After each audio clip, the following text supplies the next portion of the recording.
What's going on, guys? Hope you're doing well. Welcome back to yet another episode of Vaughn Coleman Presents. I wanted to have a nice camera, and then every time I needed a cord, it fucked up. And I finally got every piece, and then it still didn't work. So you're stuck with the shitty cam again. But we'll make it work. But before I get started, before I bring in my guest, I of course got to shill myself. You guys know me well. So let's talk about Living Legends issue 1. If you haven't signed up already, I'm going to put the link in the chat. But Living Legends is my comic book. It's an idea I've had since I was in second grade. Set 20 years after World War III, this teenage boy is struck by lightning while holding a mysterious crystal, and he finds out he has powers, and he strikes out on his own to become a superhero. But he ends up finding himself in way over his head, and he has a lot to learn. So without further ado, definitely sign up for that. And now let's bring in my guest. You know her, you love her. How you doing, Renie? I'm all right. What's up? I Nothing just saw much. the poll you did. How dare you? But you're right. I was bored for a second, and I was like, I didn't want people to leave the chat, so I You're not gonna leave. I see in your private message. Like, Everyone. How dare you? No, it's true. Hey, I was trying to be healthy. I was trying to get a workout in after Patrick's stream. So now we're here. No, when she said she's doing a workout, I was like, all right, listen. I can't just let the woman do the workout, so I had to do one. I got that competitiveness in you. No, it's yeah. That's good. I'm getting everybody in shape. Yeah, it's gonna happen. Yeah. No, I started after Tampa. Cool. I don't know. Yeah, we got Tampa. By the way, this is an interesting thing too. Now I'm thinking about it because last time I interviewed you, we had never met in person. Yeah, that's true. So now we've met in person, and I don't know. I think it was like in person we're pretty much the same. I think so. It was weird. It was like nothing really changed. It was like in person, everyone just clicked right away. It was like right back into everyone's dynamic online. At least everyone I met in Tampa. Yeah, it was cool. I think we got right into making fun of each other. Definitely. Yeah, I don't think that really took any time.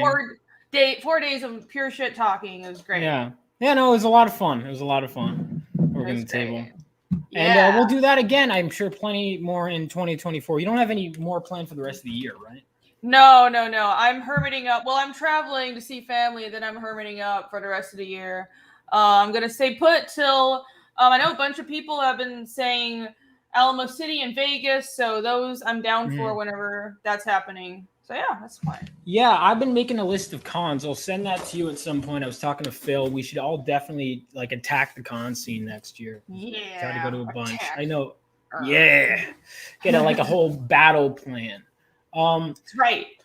Yeah. So I also, unlike last time, another thing that's changed is Fiendish 2 is out, and now 2.5 is of course funding. We'll talk about that. I'm gonna go ahead. That's already in the chat. The link should be in the chat. If you haven't already, please back this book. We are at, I'll pull that up first, and then we can talk about Fiendish 2. All right. But let's pull that up real quick. But we are at 344. Damn. All right. This morning you were 333. Yeah, because we're backers. Thank you guys. Ah. So you guys missed the 24-hour cover. If you did. Here's a secret. It appears to still be available on the website. So if you go to fiendishcomic.com, let me show you guys something really cool about Fund My Comic. So if you go to fiendishcomic.com, I've mirrored the Fund My Comic campaign on my own website for Fiendish, and it looks like the 24-hour cover is still there. So, hey, I'm going to talk to Luke about this, but until that gets taken down, you probably still back it. What the fuck? Why is it not loading? Hold on. It takes a while. It's slow. Is it because of the Fund My Comic? Yeah. We could stare at a white screen for a bit. It'll be riveting. Oh! Very riveting. Oh, okay. That actually, because that was like... What was that? That was really hard? Shut up. You're really... Wait on, why is it one more? All right, here we go. How many minutes are we in? Just backed it. Oh, no, but I'm saying it went down. It was 3... In the other tab, it's 344. That's weird. Oh, it's probably still updating because this one is mirrored from the Fund My Comic. Well, all right, that's good. But let's get that number. Let's get that number higher, guys. Come on. Yeah, but isn't this cool? I can mirror it because they have the widget, and other websites like Indiegogo and Kickstarter. I don't think you could do this because it's against terms of service. But I'm like, you still get the money. I just want to mirror it on my website. So that's awesome. Great. Mm-hmm. That's really, yeah. I guess you got to make sure you get all that traffic specifically to you or to them. But I think, listen, at the end of the day, you're making money on your comic, and I think that should be all that matters. But I don't know. That's just how business works. No, it works out. I mean, I want people to come to my website. I'm trying to promote my website, but still, because the service goes through Fund My Comic, they still get the percentage. So, I want to support Fund My Comic. I think what they're doing is great. So there you go, win-win. Yeah. So on here, so Fiendish 2, I reread. I wanted to reread Fiendish because my book like took a bit to ride, but when it did, it was great, man. And then Fiendish 2, I got to hold a copy, I remember, in Tampa, and briefly look through it. Yeah. Yes. I was like, all right, can I I remember you were like, all right, fine, And I held it, and it was great. When I finally got around to reading it, I loved Fiendish 2. I thought it was so well done. I was kind of blown away. Like, I thought the characterizations were. I might actually make a video. I was considering making a video on it, reviewing it. But cool. I thought it was phenomenal. I thought the characterizations were great. I thought, Yomi. Last time. Oh, the last time on Fiendish. Hang on, let me pull this up. Is a great addition to the. Are you gonna do that with every chapter? Yep. Like last time on Fiendish. That's a great addition. It's gonna get to be like 3-4 pages later because it's all the characters. I have to list it, but I'm keeping the same format. I'm establishing like a format for every book, so it'll always be there. Yeah, I mean, the characterization was phenomenal. I really like the interactions because one of the things about you too is you've been, seen as an artist your whole career, and you are, but the way you talk and the way you talk about storytelling and how much time you focus on, it's so clear to me that you're a writer and a creator, at your core. And I mean, I do like write. The thing is, I've always written, but not professionally. So a part of me is still like, I joke, oh, I'm not a real writer, and I just don't have that much published experience. I'm sure I still have a lot to learn, but I have always written. It's just been for myself, and it's I've always written things. It's been my dream to have my own comic, so I've been coming up with ideas. I just never really published anything. Actually, I have published like mini comics in the past, and I have collections of mini comics that I've done over the years. It's been mostly short one shots. I have a collection of like 3 to 5 page or 8 page shorts from college that I still sell at conventions and all that kind of stuff. But I guess professionally speaking, I've always only been an artist, and I figured you can't. Especially with something like writing and creating a whole comic series, you can't wait until someone just hands it to you. Just have to sit down and do it and show people what you can do. And I realized that I couldn't sit around and wait for some publisher to be like, let's give you a chance. I just had to make it happen. Yeah, I mean must be. I mean, after all this time of you working, that must be so riveting and just so nice to finally have your own, and you have full control over it. Are you liking that? Are you liking self-publishing? Yes, absolutely. I mean, it's something that I've always wanted to do. And Holy Hand Grenade says fanfic writer. I have never written fanfic. Yeah, I have always written my own things. I never even copied artwork. And not that there's anything wrong with that. As in, like, when you're learning to draw, you copy someone else's work. I just didn't like doing that. It wasn't my thing. So really? Yeah. It's just not my thing. I always like drawing and writing original stuff. But I've always wanted to create something independently and own my own IP. And I think it's because I grew up in Asia and I grew up reading manga. And that's just how the market was there. And I didn't quite get it when I moved to America. And I realized that all these IPs in superheroes were owned by the company and they kind of just hired people to write them. It was very confusing to me. And I, of course, now living here for so long, I understand it more. But it still just seems to me like that's not how I would prefer to create. If other people like doing that, it's always been their dream to draw or write Spider-Man, that's great. But I knew from very early on that I want to create my own comic series, and that's what I went for. Yeah, and it's going great. I'm interested in this because I love your art, right? Like I'm a big fan of your art, but this is different because this is the first time you're ever just writing and you're not yeah, it's weird. Yeah. So like now you're officially, do you consider, because you always are like, I'm fake writer. Are you done being past that? Are you past that now? Are you still gonna... I feel like I should stop saying that because that would probably get in the way of me selling books. But in my mind, I still feel like that because I'm so new to this. So what would make you stop feeling like that?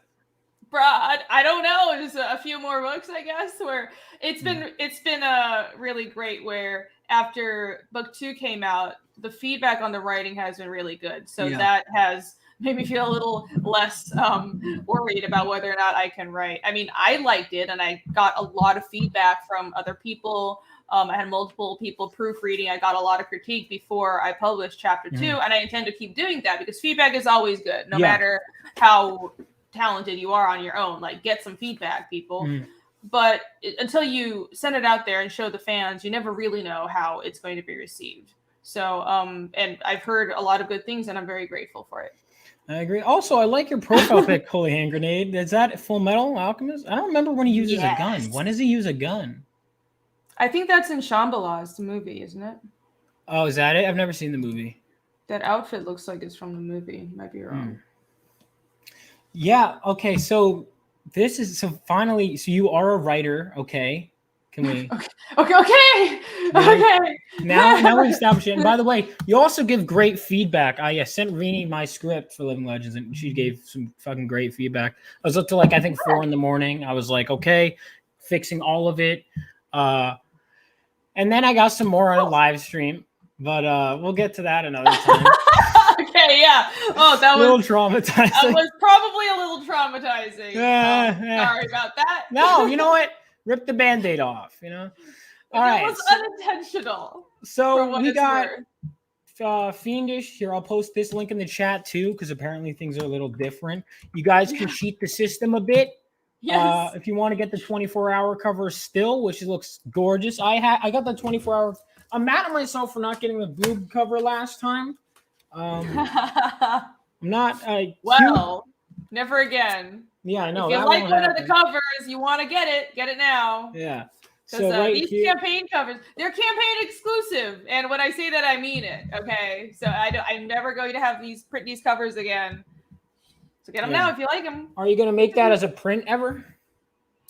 That maybe. Well, I mean, people seem to really like the design, so I made it into so much stuff. On this campaign, it's an enamel pin. It's also a magnet for the bundle perk, the Chapter 2.5 bundle perk. That's the Peak Survivor tier. That's what it's called. And I have had someone ask me to color it and make it a print. Maybe. I did that for the Ragna piece with Chapter 2. Yeah, it looks. This looks awesome, and I like that the uniformity of it. I don't have it for chapter 1. I don't know. Was the chapter 1 24 hours, or did you do one of these for chapter 1?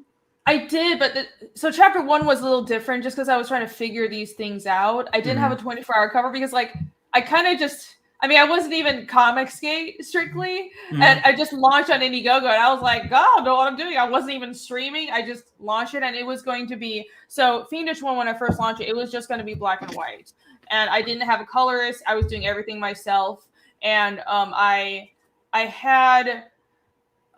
was going to be a color cover, but black and white interiors. But then I set as a stretch goal that if I hit that stretch goal, I would color it. But because people really liked the black and white pages I've been showing, or the grayscale pages I've been showing, I decided I'll also make a grayscale version. So for chapter 1, let me pull it up. It's right over here. That grayscale cover is actually here it is.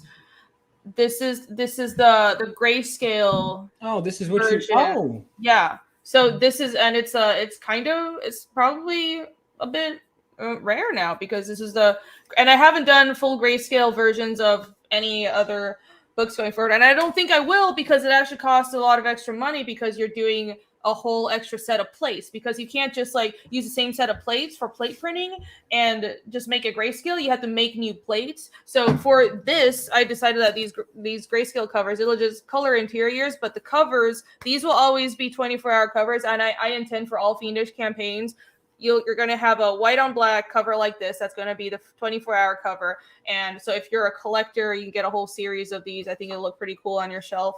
But yeah, but the chapter one is this weird grayscale one. It's just, that's the story behind that. All right, it looks great.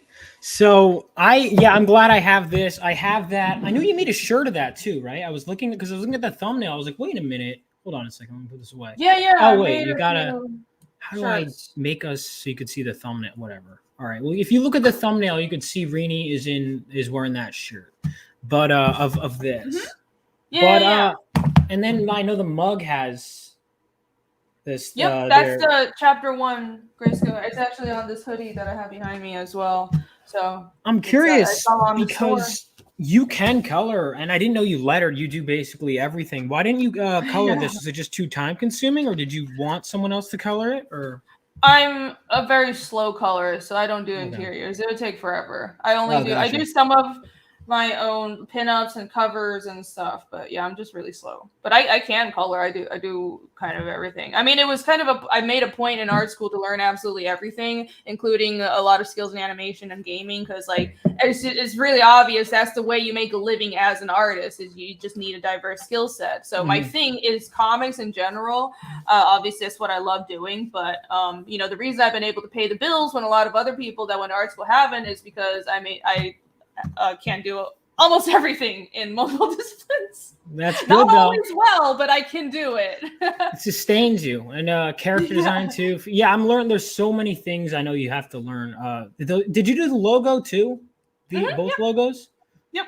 Jeez, you did everything. Yep, I do all the graphic design on my campaigns and the books and the print files. Yeah.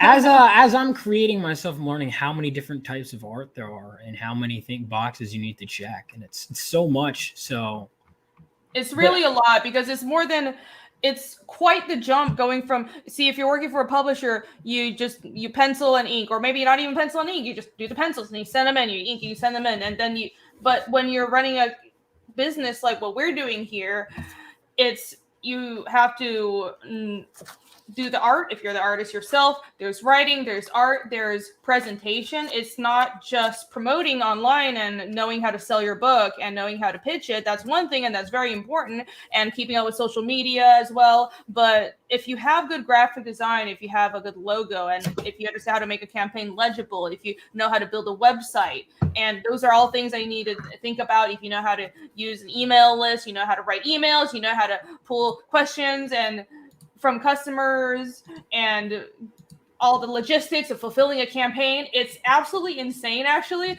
what goes on the back end. But it is all for the sake of this product. And obviously, to me, it's worth it. But it's been quite a jump. Yeah, I know. I imagine. I'm sure you understand now. You're seeing it like coming down the line, barreling at you. All this work that you're gonna have. Oh my God! Every time. That's why, and I'm like, okay, because I know you do everything. So I'm like, okay, I'm making a list. I'm like, okay, I need a company logo. I need a fucking a title logo. I need a cover. Oh, I need colors for that cover. I need, the interiors. I need a printer. I need a distribution center. I'm like, Jesus Christ. You can distribute yourself. I shipped 1,500 orders of Fiendish. Yeah, and you look like you wanted to die. I did want to die. Thank you. I'm sure I'd rather pay someone else, and then if they want to die, they're getting paid to do it, so maybe they'll want to die less. Yeah. But no, I think part of, honestly, because one of the first times I was on stream with you was watching you just doing labels, and I was like, that looks like hell. I was like, no, thank you. Oh my God, that really, really sucked. I was like watching your soul leave your body on that stream. I fucking hated it. Like, the novelty of it was really cool at first, because I was like, oh my God, it's my first comic campaign. It's so successful. I'm so happy to be shipping this to people. And then after 800 books, I'm like, please kill me now. I imagine that. That must have just been off. Did you have to sign all of them too? I did. Oh. That's why I'm not signing but I might have a signature tier because I felt stuck up if I made people pay for my signature, but I'm gonna have to. It's gonna be like what, $5 or some shit because I can't. I'm not signing an entire campaign again. It's just mind numbing. Yeah, just do what I did and then go to the con and bother her there. That's what I did. Yes. Yeah. There you go. And then I got like everything to sign. And Very also the remark I got was great too. But yeah. Also, wait, did I get another one in there? Oh, Sean Arendt started one, but he didn't have a marker, so he couldn't finish one. But I'm probably gonna have to get another CG vacation. I'm almost done with my second one with remarks. But okay, so Fiendish 2.5. What was the experience writing not for yourself?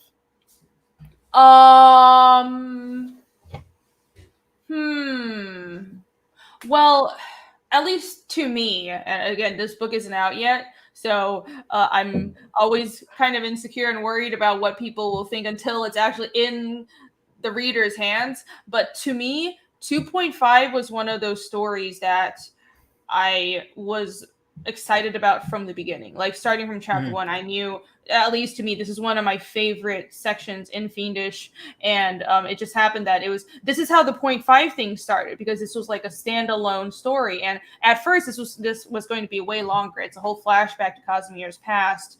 And the whole point of it was Casimir is such a closed off and quiet character. I wanted to explore more about his thought process and his backstory and why he's the way he is, even though a lot of it that is hinted at in chapter 1 and 2, if you show don't tell, it makes a lot more sense. And there's a lot of nuances to what he went through and how he grew up, especially after his hometown was destroyed and he lost his family, that explains the story further on. So I wanted to actually show that in the comic, and I realized this could be a standalone thing. And spinning off from that, I realized later on, well, I can just do 0.5 chapters to explore more characters, and these could be standalone one-shots that maybe would introduce people to Fiendish if they don't want to jump into the main story right away or they have any doubts. And also, I could hire other artists for these 0.5 chapters, or I can go back and explore a whole different part of the world or back in history. So I have a lot of other chances to expand this world, but not bloat the main story, because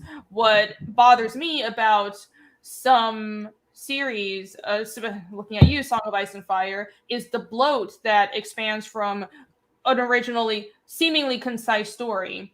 But the writer gets carried away with the world building and they never actually finish. And I don't want to do that. I want to stay absolutely focused. Right. The main Fiendish series is going to be 8 or 9 books. That's it. That's always going to be me.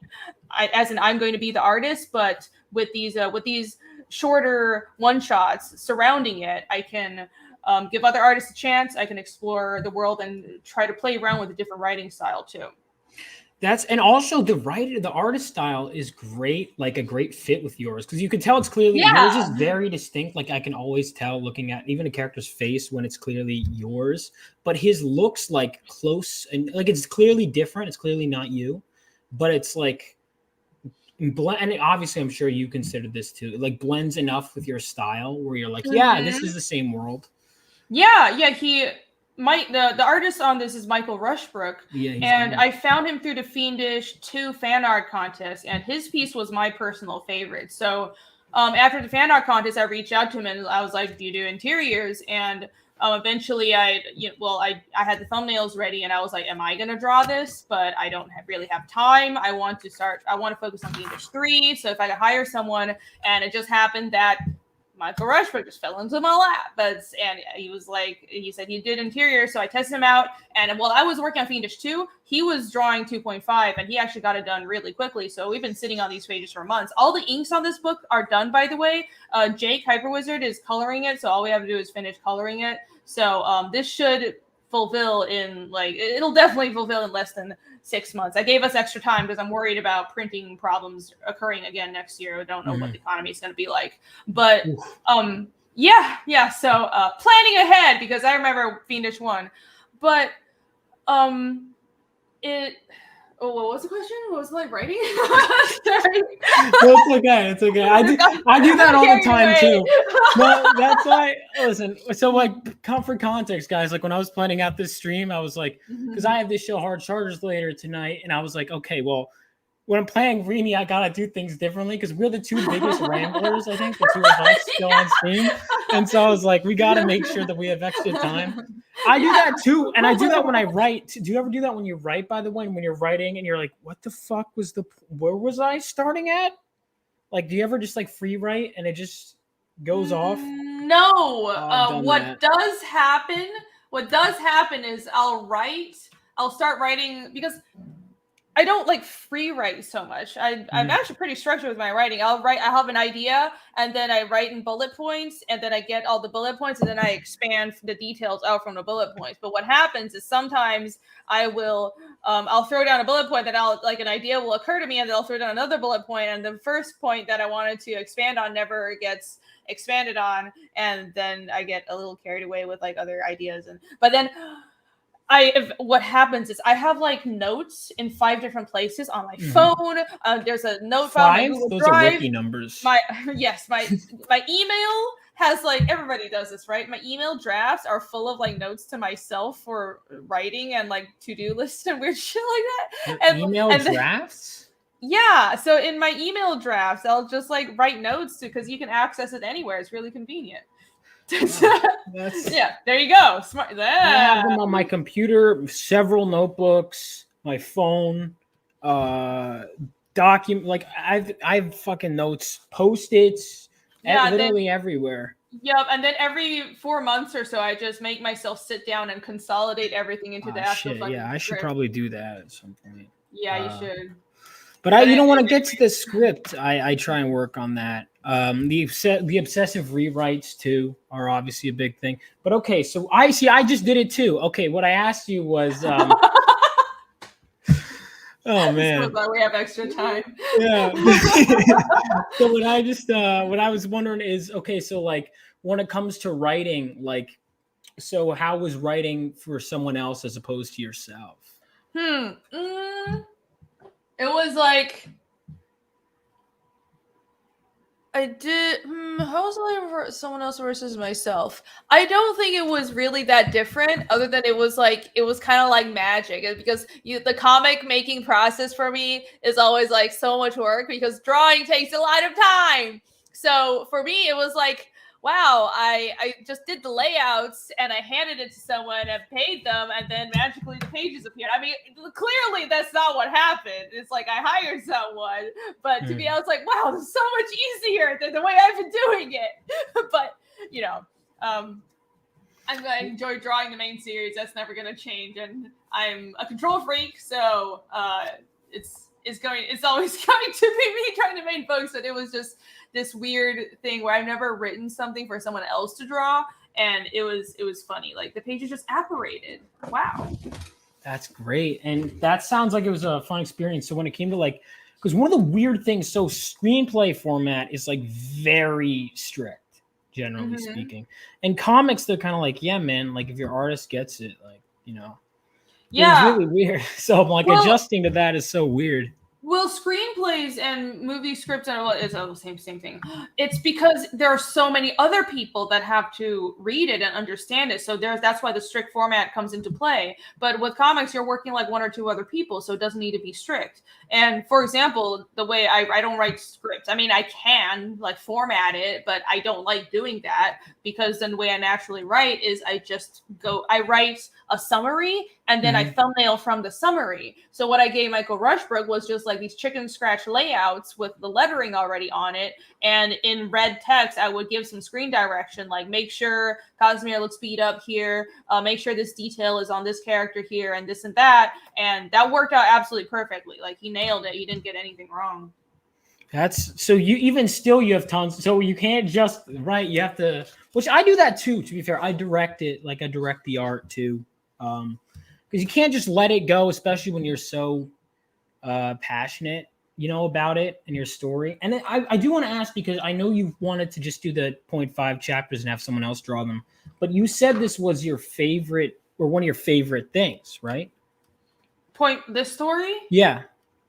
I think so. Like personally, like besides from just the overall story for Fiendish, right? But it's one of those things where until the story is complete, other people won't see why this is my favorite. And like when it's complete, Like the entire scope of it is going to be awesome and amazing, and I can't wait. But until then, I think personally, I think you'll understand when you read it. Point 2.5 is just we're in Casimir's head a lot, and just getting in a character's head and exploring what they've been through, especially somebody like Casimir. I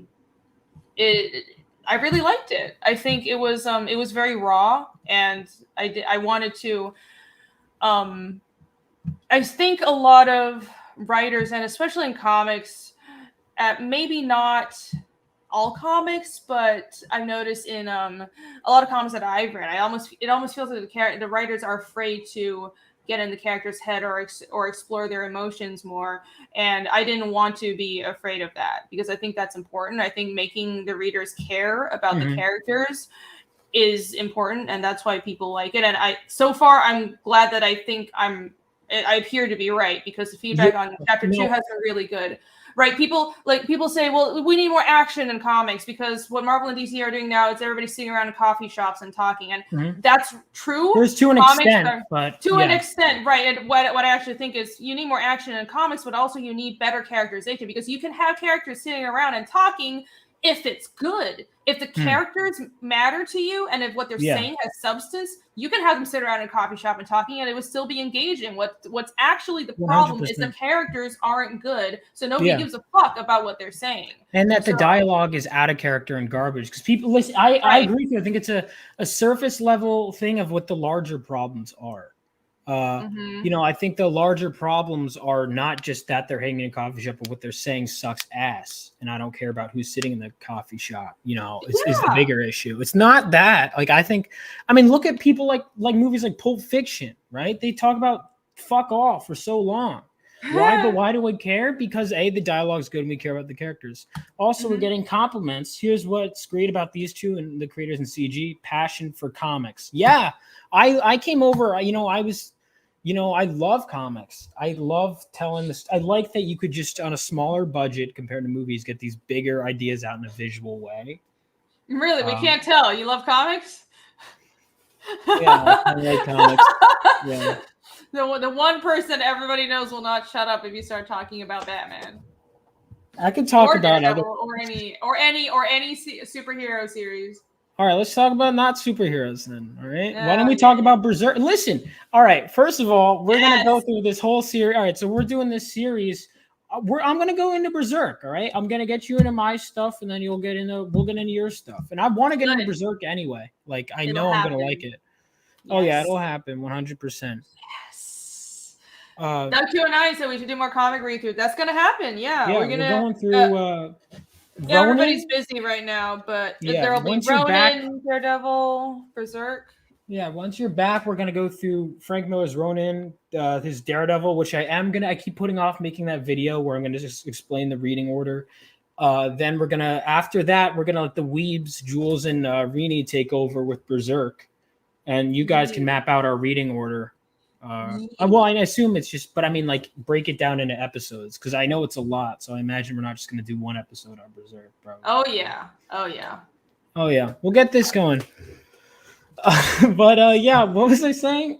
Again, always. Don't know. It's not I don't know. No, but one of the things that I like about and you've read my stuff too, is I initially had what I thought was going to be 20-something pages, and I made it 64, and it covers a lot of the same stuff, but I decided I wanted to, flesh out those character moments. Mm-hmm. And, I was always afraid, because I was like, oh man, it takes this long to get to the action. But every time I'd send it to people, they'd be like, no, we like it. And so I think it's easy to just say, oh, you have to just get right into the action. But if what you have is so good, people, they come for the action maybe, but they stay for the characters. I've read so many comics where there's just shit blowing up, and I'm like, okay, but I don't care who's getting blown up. So. Yeah, I think what it is what people remember, and it's the cool pages that have a cool action scene, and that's what sells the book, and that's what people will show, hey, don't you want to read this? But that's how you get someone to buy the book, and that's how people will recommend the book to other people, because doesn't this art look cool? Doesn't this action scene look cool? But they stay for the characters. So I don't think people, this is why I don't think people should shy away from character interactions and delving deep into the characters' personalities and really making them feel like real people. That's very important to me. I'd like my characters feel like real people to me, and I want my readers to feel the same way. 100%. What I liked about Fiendish 2, right, was like it rips your heart out in the beginning. I found Yomi was the real like standout in Fiendish 2. Honestly, yeah, that came out of nowhere.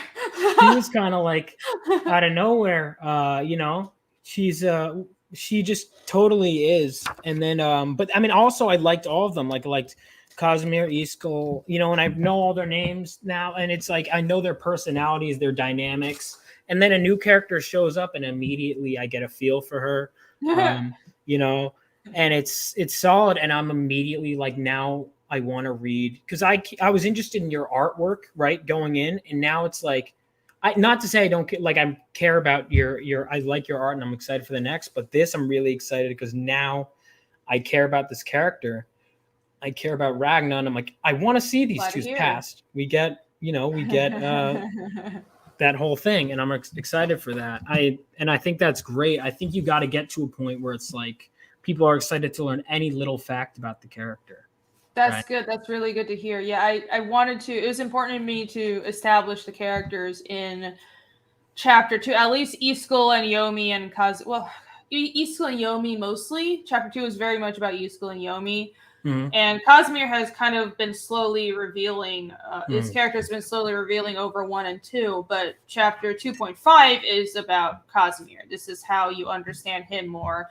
And Ragna kind of comes later. I think everyone her personality is really strong, so I'm not as worried about it. But honestly, she might come off as a little unlikable at first, but there's also a reason for that, and that'll be explained later on. So all these things, it's like I have a plan. And it's like you got to kind of, there's a balance between an incompetent and a competent writer. I think there's so many times where there'll be like, because I think most people assume when they get into a story, the assumption is that they know what they're doing. And you have to kind of keep that assumption alive generally. And then it's like, if they fail, then it's normally like, okay, you don't really I don't trust your plans. But it's like, I trust your plans with these characters because I've liked everything so far. And every time you've revealed something, it's been furthering. Oh, I look back at this and I'm like, oh, that makes sense why they said it like that. It has to be because you need to have a plan from the beginning. You need to know exactly where you're going. Yeah. And it's okay. And if you don't, then you got to make sure you make it look like you do. Yeah. That's another. There has been that too, but I don't think I'm fucked up yet. Well, you don't have editors, you know, like I know that they would do that at the corporate stuff. They'd be like, all right, here's actually what's going to happen. They're like, oh, shit. They would just suddenly decide to change the character, yeah. You know, like that happened. I think Chris Claremont, they told him, hey, we're bringing Jean Grey back, that character you killed off and said you'd never bring back. He's like, what the fuck? I can't. Wow. All right. And then that just changed everything. And it's like, with that, it's just, I mean, that must be great that you don't have to do that. You have your grand scope and you're going to just stick to it. Yeah, I do whatever I want, but all the pressure of making the right decisions is on me. But you know what? I think that pressure that forces people to improve, right? The fact that we are on our own and we have to take responsibility for everything we create, I think that makes us better creators. I think that's 100%. A big part of like being independent is a great way to forge you into just a better creator in general. I think that's part of why manga is so popular, that competition. And what's great is having talented peers that are also down to earth enough where I could send stuff. Because when I was sending you stuff, I was like, I'm fucking, especially after I read Fiendish 2, I was like, oh fuck. And then when you were like, you liked my stuff after, like when I read Fiendish 2, I was like, holy shit. Because when I read a really good comic like that, I'm like, oh, what the fuck am I doing? You know, but then I got good feedback. I was like, oh, thank God. It was good. It was good. It's So I'm curious because unlike me, at least I can write characters that are different from me. For the record, guys, I just chose not to.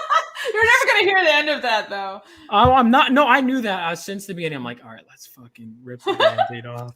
And then when they read it, they're gonna be like, he's similar to me, and yeah, a little bit. It's because when I first created the character, I literally was gonna. It was a movie idea that I was gonna star in as the main character. So Really? Yeah. But so is Casimir the self-insert. is Yes, nothing like you. And I mean that not just obviously, like believe it or not. So Casimir is a man who is not Asian. But not just that. Like, jokes aside, that's the Marvel way. That's the modern way of looking at it. Don't you know that writers can only believably write characters that are exactly like themselves? So I am clearly blonde as shit, white as driven snow man. You're appropriating my culture. Yes, my culture is not a costume. Well, too bad. I'm wearing it anyways. Ugh, I'm canceled.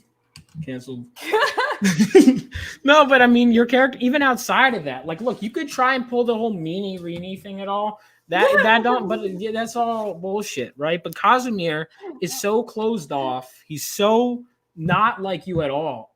Was that a challenge to write a character like that who's so, I don't even know. He's an ass, but he's like, you can tell he's got a good heart, but he's so cold and closed off from people, not open at all. Whereas you're very much, different from that. Was that a really tough thing to do?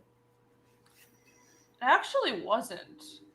I think both Iskall and Casimir, in their own ways, were quite easy to write. Who was the hardest one to write? Yomi was the hardest to figure out. Is it because it's just because, I guess, not just because she's not human, but just her experiences, the way you crafted the lore of her, and the way you crafted the lore and the world building through her characterization was very solid too. That it's like when you build the world building and it goes like through the veins of the character, essentially. Yeah, like, because this is what's so silly about the whole characters look like you shit. Like, none of that shit matters, man. It doesn't. It's what the character has experienced that really matters. And Yomi was the hardest because her experiences were the most different from mine. Yeah. And you've never been in slavery? No, fortunately, I've never been enslaved. I know it's very common in the modern world. Well, you can't write that then. You don't right, apparently. Well, too bad. I'm writing it anyways. It's almost like we can have imaginations and understand. Yeah, no, you can't write magic characters if you've never done magic also. Exactly. But Iskall was interesting because Iskall's personality was very easy to write. Like, it was very easy for me to understand exactly what he would say. And he's the everyman character as well. But figuring out what his character arc was harder. And that took a long time. So there's understanding your character and knowing their voice, but then giving them a challenge. These are separate things, right? Right. Because you have to keep a character interesting. And if you give them everything. Yeah, exactly. But now I've got it to a point. So when I started, honestly, with Fiendish 1, it was like, I know the general premise of the story. That hasn't changed. Like, I know the challenge. And like the trajectory for Casimir has always been, because he's the lead and he's the one that's driving the story forward. And, he has his backstory is the lead into the main conflict, and you'll see later on, won't spoil anything, but he has the most personal ties to the actual conflict that'll unfold. But what the other characters, a lot of their paths have changed even since I put out Fiendish 1, but now I know I figured it out. Like, the way I have it is it works really well. Every one of these characters has their own challenges, and the way I wrote is I have one main character, but almost 4 protagonists. So they all explore the themes from different angles, and they all have very separate personalities. And I think by the end of the story, I want to explore the set of themes that I put forward in Fiendish from all these different angles and come to the conclusion that I want to for this work. I think that's really solid. Again, seeing the same world through multiple sets of eyes is such a great way to go about it, too. I hope it'll work. I hope people like it. I mean, it does. So, and people do, I think. And people need to, if you haven't read Fiendish, I'm speaking, okay, I know I'm supposed to be promoting Irene because it's the point of this stream, but genuinely, I do recommend this book.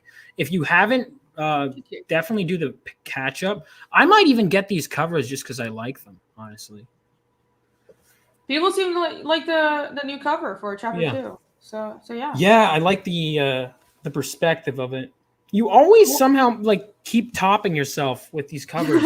It's yes. You're like, yep, I know. Well, that's the pressure. That's the pressure though, honestly, because every time when I see something doing well, like I have a book that does really well, the pressure to me, I see nothing but pressure to do better next time, because it's not like it's because I don't want to get comfortable, and I don't think I ever can really, because I'm so worried about actually just finishing the series. I'm looking at the future, so I want to continue to get better with every book. I want every book to always be better. It is. It's okay to be a little. You don't have to beat yourself up constantly. All right. Okay, maybe you can pull a few punches. A little bit. No, I mean you clearly like proved as a writer and an artist, and now you're okay. So now you have a new reason to beat yourself up. Is it because you're just a writer now? Is that why you're beating yourself up this time? No. Okay. No, it's fine. I'm not worried. I guess they'll draw. No, I don't know. I was just checking, but let's see where we're at now. I suddenly can't draw. Jesus Christ. No, that's not what I was saying at all. All right, never mind. It's not what I was saying. All right, we are at 344, guys. If you haven't backed, please do that. Let's get this to. Let's see. What are we? Oh shit, we're close to 16,000. Yay! Let's get there. Come on, guys. So close. Thank you, everybody. Get with the program. All right. What the hell was that? I don't know. Shut up! By the way, Jake Hyper Wizard, are these his colors, or is that? Yeah, these are his colors. These are his colors. Okay. Yep. He's doing. This better be. I've been saying this, but this better be a print. You better do something with this. I haven't set any stretch goals yet. I don't know what I'll figure out. I'll release some stretch goals. Yeah, regardless of where you release it, you absolutely should. Mm-hmm. Now, are you taking out any anger towards any blonde men with this violence against Casimir? Okay. Yeah. Well, in general, I mean, it's pretty clear, Casimir's a bit of an asshole, but I also beat the shit out of him, and I don't hold back like that. Yeah. So, I may or may not be taking out my anger towards just humanity in general. I don't know. Not just blonde men though. So. Oh, okay. Don't feel too worried. No, I'm not too targeted. All right. Yeah, that's good. That's good for a change. Oh, not completely. Oh, okay. Got to make sure that's. So definitely back these right now. And I also know, I didn't bring this up last time, even though I included in the thumbnail. You were a little bit of a celebrity at one point. No. Well, I mean, didn't you? You did a viral. If you look up Renie Strychalski, you get this thing that comes up. Hold on, right here. This viral emo drawing you did. That was a really long time ago. And it's still like hang on, I think it's the second picture when I just Googled you right now. Let's see. It is the third picture still to this day that comes up.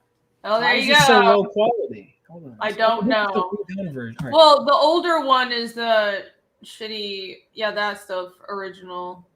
It's not shitty. Oh my god, you're all right. We got to work on the way you talk about yourself. It's always I drew this when I was 16. I'm horrible. I can't. Yeah, and it was good. Well, okay. I was about to say I can't draw like that, but that's not really helpful at all. Okay, no, it's not. That might be the opposite. You're like, okay. Oh, I don't Google myself. Look at all the weird shit that comes up. That's funny. What weird shit came? Oh, there you go. How old are you in this picture? That was San Diego Comic-Con in like 2012 or 2013. So smug in this picture. I don't know. I just look smug. I was standing next to an Iron Man cosplayer. Oh yeah. Oh, the cosplayer said, "I've never been to San Diego Comic-Con. Actually, I want to go." It's fucking. I've heard it's getting better now. When I went, it was like oceans of people. It was so uncomfortable. Oh, yeah. I heard that it was like really cool this year. But what happened with this?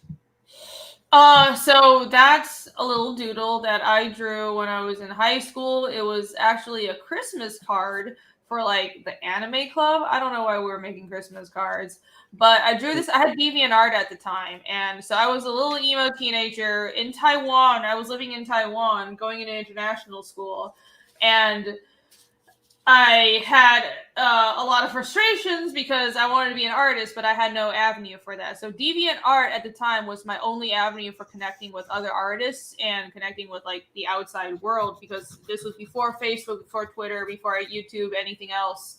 So so I had DeviantArt and I posted this on DA, and apparently it got really popular. Someone took this, and there were a couple versions. I think the original version got really popular in South America, but some people didn't edit. So if you see a version that's like all pink and stuff, and they color shifted the girl's sweater to, no, they just edited it, but it got really popular because people were like, "Oh, it's so cute," and it blew up in South America. But I didn't know. I actually had no idea. What? I didn't know because I was in Taiwan. Like I don't even speak. It blew up on the Spanish internet. Okay. So you were famous and you didn't know it? I didn't know until That's crazy. after I graduated college. It was like throughout college, I would like slowly hear a little trickle, like, "Oh, look, I've seen this picture before." And years later was when I think, I don't remember when it was, only probably like right around the time I started Fiendish. Somebody posted an Instagram picture. I got a bunch of followers out of the blue, and I was like, "What's happening?" And I realized some like big account posted this picture and was like, "I found the original artist," had linked me, so a bunch of people were following me, and I was like, "What the fuck's happening?" And finally people told me, "By the way, this drawing you did 10 years ago got famous." That's so that crazy. was great. Yeah, it was really crazy. You never know. That's awesome. You never know. I'm seriously. So it's one of those things where, listen, when I drew this, I thought nobody gave a fuck about my art. Nobody would ever see my art. And I was like, again, like a frustrated emo little teenager. But this is why you should not let those feelings stop you from putting your work out there, because you fucking never know. And yeah, the effort that you put in will pay off in the end. Nothing is overnight. I've been putting my art out there actually since I was 14. I started my DeviantArt since I was 14. So it's actually, I told someone on Twitter, I've been putting myself out on the internet for 20 years, and I'm an old fuck. So it's almost 20 years since I started my DeviantArt, and that's how long it took. But these things take time, and you know, everything takes time. You gotta try. That's I'm awesome. sold. Yeah, I'm kind of glad the stuff I made 10 years ago never really went viral. Yeah, to be honest. Well, actually, one of them did. And I don't know. Oh, show us. You don't want to see that video. Trust me. It's pretty bad, honestly. Hang on. I do want to bring up also, again, my culture is not a costume. This is appropriating my culture right here. This hairstyle. Well, I'm wearing it as a costume, so too bad. Why do you look exactly the same? This is 10 years ago? Yeah, just about. It's like 2012 or something. Do you do like blood transfusions? Like, yes, I drink the blood of my enemies. That explains it. Occasionally, I kill a virgin. That's a joke, YouTube. Demonetized. Whoops. That was my channel. Joke. All right, yeah, it's all jokes. Minecraft. Only because of monetization. Now, off air, I should be like, yeah. Let me tell you my ritual ceremony. Yes, I'll tell you all about it. Scary shit, man. Yeah. Scary shit. It's my Asian witch powers. Asian witch. All of you have them? All of us. Oh, that's interesting. You know, you learn new things every day. This is why it's good to interview you. Yeah. It's a special. Well, not all of us. It's a special Asian Jewish cabal. Oh, you have to be Asian and Jewish? Yes, this is going in a really weird direction. I think we should. Listen, you started it. I did, but sometimes I'm not aware of the limits. See, this is the problem with if it's just us two. There's no like sane person to kind of stop us. It's like always too late. No. There's just the two people that kind of go off the rails. All right, and have you done every color? No, I haven't done. Right, what's else? Let me check off blue. Okay, I think you can skip that one. Yeah. Yeah, you don't want Yeah, to I've do that. done. I don't Especially really like nowadays. blue. I don't really. I did try purple, but then I really didn't like it, so I Hmm. changed it back right away. Did green? You do green? No, I haven't done green. No. Wow. So okay. So Ragna, are you just manifesting the one of the colors you haven't done? The Ragna?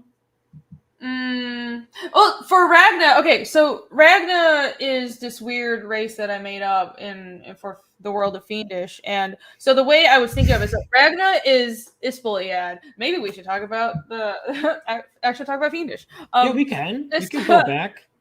Ragna is this race called the Ispoliad. I actually have more information about all Yeah, that I world was building reading stuff, about that and earlier yeah, before the and stream.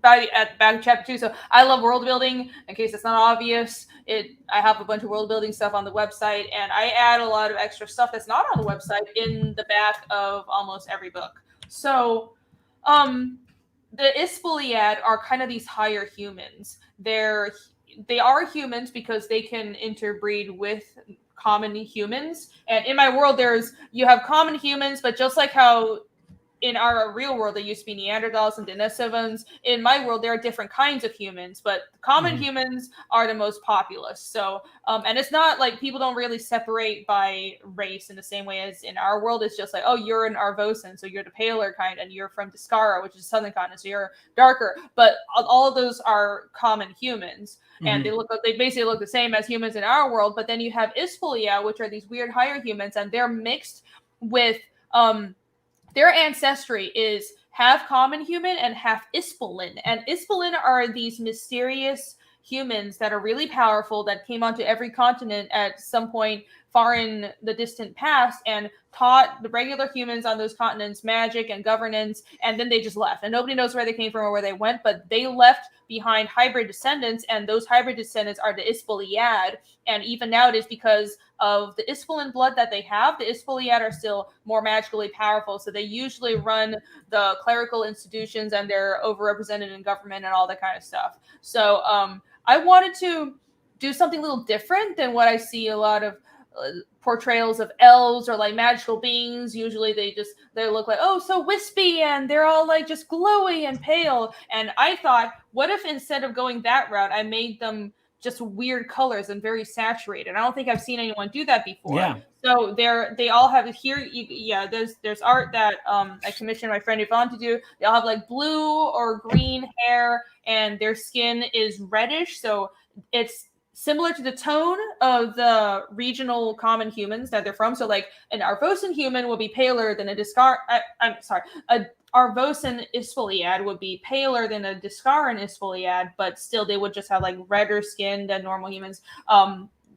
Look at Ragna, for example. Ragna is an Arvosan Ispoliad, but they have a certain look to them. They're taller, and like I said, they have more stronger. Yeah, she doesn't have powers. as red skin as these guys. I noticed, though, right? Like, isn't? I think that's just Yvonne's coloring. Oh, okay. Her skin is pretty red, but it depends on the lighting. Like for example, on the cover for 2.5, I had to knock back her skin because it was like completely not harmonizing with the rest of the page. So sometimes I'm like, so she is a little darker and redder than most, like Casimir. Right. Casimir looks like most Arvosans. I like the whole this whole look, and it does again. A lot of this really does remind me of. So in Final Fantasy VII, they have a race called the Cetra that were like descend. What the fuck were they? That lore is so wild. They were like, were they descended from some? Oh, man. I gotta research that. I think they were descended from ancient gods or whatever. I don't remember. Someone correct me in the comments. But it's like similar where they're like more in touch magically. They're like ancient beings. Except they don't look like this. You give everyone a distinct look. And I know you talk about world building quite a bit, you and Allie. Quite a bit. Yes. One might even say you're a big fan of that. But I have heard that. Yes, you've heard that. Can you confirm?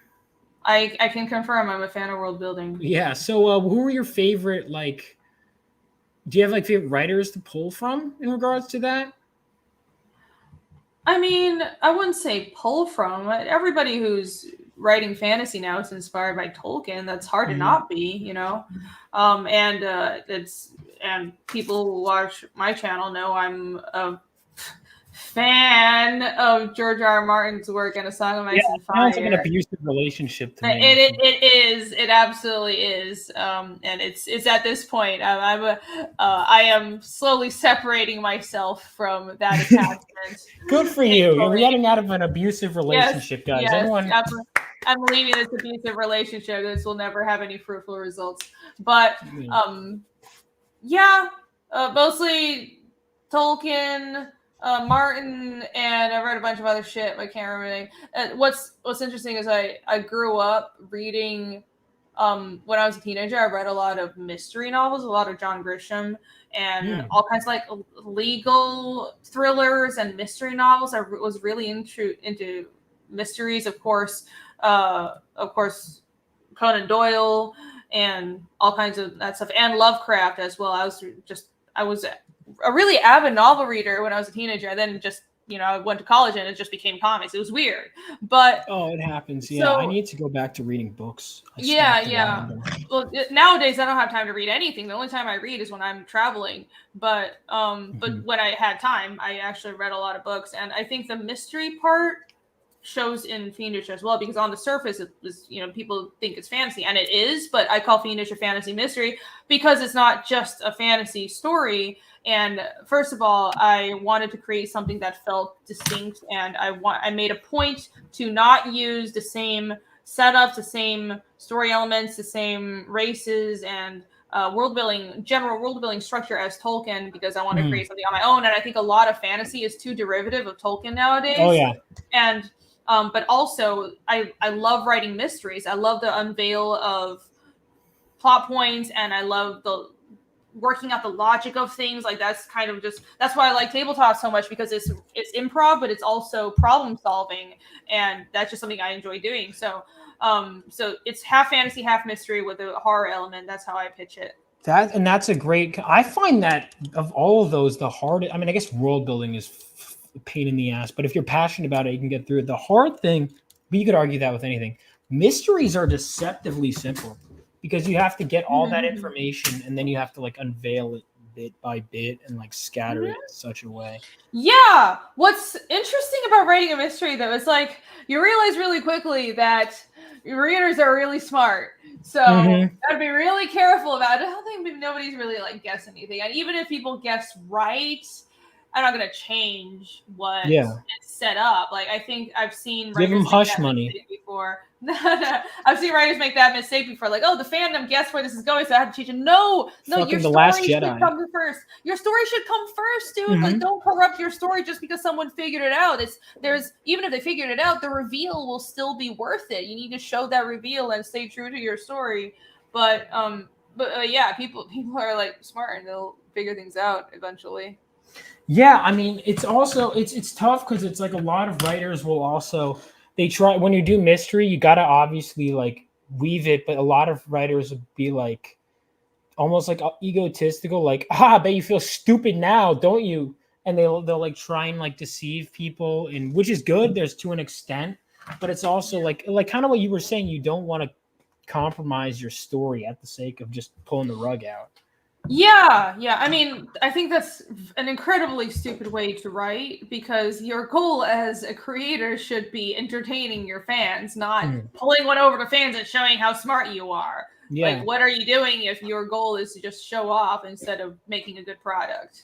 And another thing to keep in mind too is there are going to be people that are going to be reading your stuff from the beginning, knowing a lot of the major spoilers. And if your stuff is still worth reading after knowing all of it going in, then it's good. Like The Sixth Sense, I knew the ending going in, still love that movie. If a movie has a twist, but you're like, oh, I know the twist, it's not worth watching, then you've done something wrong. You've got to because the journey, and there's so much to pick apart. That's the same reason why people will read things multiple times, right? Same reason why people watch them. You know what happens at every point, but it's like, it's tough. You gotta make sure you do that. Like, there are gonna be people years from now that are gonna go, oh yeah, I know the ending of Fiendish, but I want to learn how. I want to read it anyway. Yeah, that's where what we were talking about with the good characterization comes into play, and also I don't know how else to put it, but stylization, like the style of how you present it, sort of like the pizzazz. And Mike Barron talked to me about this as well. I think that's something that I'm slowly figuring out for Fiendish as well, how to add style and snap and those one-liners that people will really remember and those catchphrases. And I think all those little memorable things and just the reveal of characters interacting with each other, that's what makes rereads enjoyable.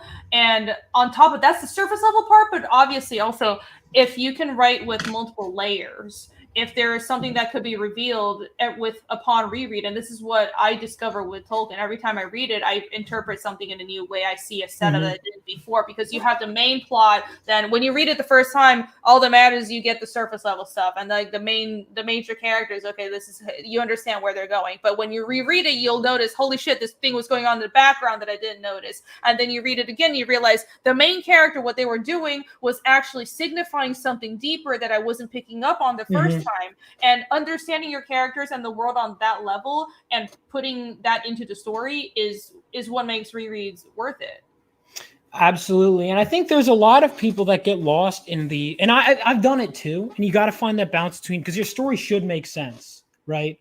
But it's at the same time, you can have the most perfect story in the world, or the most perfect world, the most interesting world ever, and it means nothing if you don't have interesting characters to explore the world with.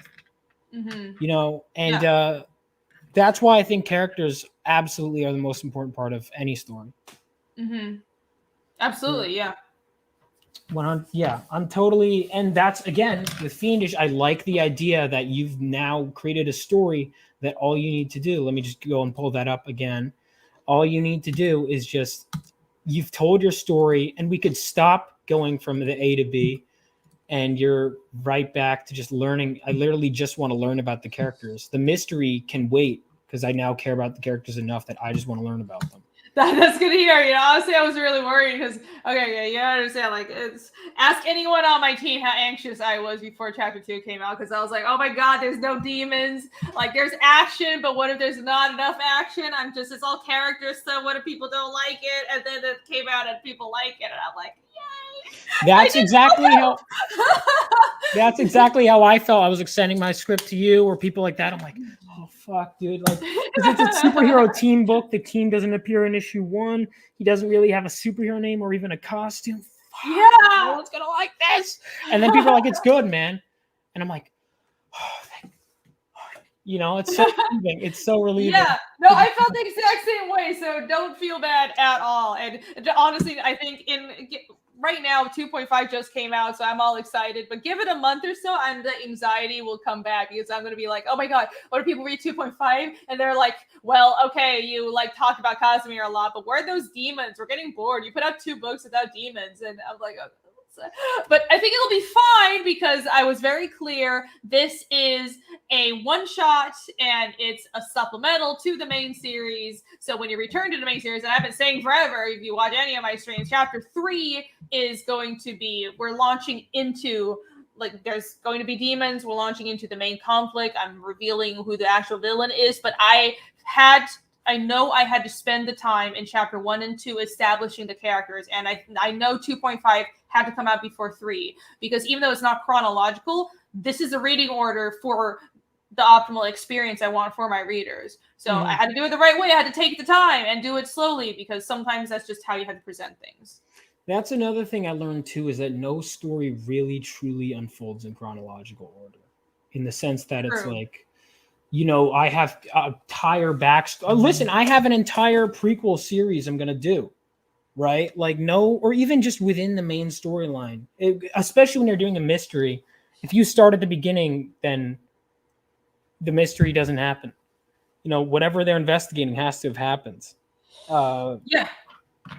You start, you know, with a hook. You've got a mystery. You've got demons in this world that are out of place, and they're popping up. And, you know, it's interesting to kind of, because it's like you want to go forward, but you want to go back. Is that you scheming right now? Is that what you're doing? Scheming. Oh, where did they come from? Oh. Yeah, there's a lot of stuff in the past that will slowly be revealed, and it'll all come together in the end. And just so anyone knows, yes, all the stuff I'm establishing and all the character stuff, it all comes together. I would hope so. I'm surprised no one's really put it together yet, but what, some of the stuff? Yeah, but it's all right, I'm gonna go through with a fine-tooth comb, and then I'll message you my theories. But the thing is, you might just deny them. Are you gonna just gaslight me and be like, no, you fucking idiot? I'll deny all of them. Yeah, that's right. Okay, so I'm wasting my time if I do that. Is what you're saying. I got a few theories, but none of them have been right. I think I told you one of mine. I think I don't remember. Actually. Okay, so I'll have to tell you again off air because I don't want to risk being right on air. Oh, okay. Yeah. I'm sure you would be so right. Wow, you really doubt me. You never know. I don't doubt you. Never. Never. No, never. There's no video evidence of this at all. You know, I was looking through this the other day. This is everyone should. By the way, is this film on your website? Or how it's on my other website that I never shill, but it is available. You have another website? I have like 5 websites, dude. What?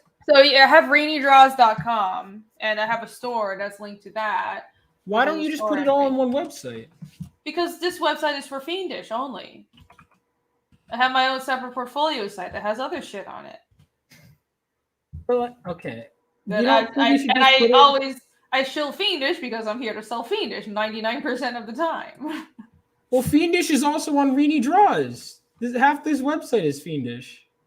No, it's not. I have one page on Renie Draws that links to Fiendish. Okay, well, it was the first page I saw, so I just assumed the whole one. Hang on, this ready? Fiendish. Oh, here books. Yeah, there you go. Fiendish. Wait. Oh, it's sold out. Yeah. Oh, I should update that, shouldn't I? Oh, I don't know. Is it not sold out? Are you That's not so. I got a new print run in because I printed some with chapter 2. So there you go. Damn. Yeah. Well, I think you should I know Fiendish is the main focus, but if you people would probably buy a lot of this if they saw it on the website.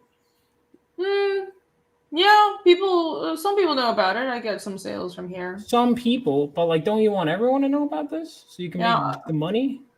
Yeah. I don't know. I don't want to be too distracted from Fiendish, but I do mention it on stream sometimes. You just remind me. I had to put my Bedeviled art book on here. I'll put it on this website, and you guys can pick it up from here. Yep. Yeah, that one I have too. That one's great. But I was looking through this art book, and so look, I'm a big fan of your art. You're going into I don't know if you're kind of really becoming one of my favorite artists. Honestly, you've become one of my favorite artists, and I'm looking through it. Oh. See, yes. Even when you're taking a compliment, you're smart. What?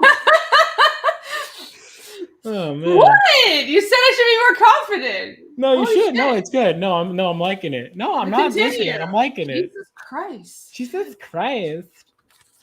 No, it's good. No, confident Renie is good. It's good. But I was looking through this, and honestly, I was because I'm wow, this art is really good. And it was a weird mix of me going wow, this is amazing. And I was actually getting fucking mad because I was you stupid motherfuckers at Marvel had them employed for 4 years, right? They employed you for 4 years. Yeah. With this level of artwork. And let's put it on Gwenpool. Are you fucking kidding me? I'm so annoyed because as a fan of you as both a person and a writer and an artist, right? And a fan of Marvel, I'm you could have done some of the best stuff. And they were nah, let's get her on fill in the chibi Spider-Man. I don't know. It's one of those things where I wanted, the truth is I desperately wanted to do more at Marvel, but it just seemed like I put my portfolio, my portfolio's online. I had my work out there. They should know, what I could do. I've sent in my portfolio. So I didn't know why they were putting me because you're a woman. Honestly, I mean, that's the only theory. That's one of those things that they never say that, but every single book I got put on was a YA book with a girl lead. And it's like, I mean, I don't have a problem with that on its basis, but when every single book over and over again is a YA book with like a teenage girl lead, and obviously that's not really my wheelhouse. Like, look at the stuff I do when I'm free to do whatever the fuck I want. It's Fiendish.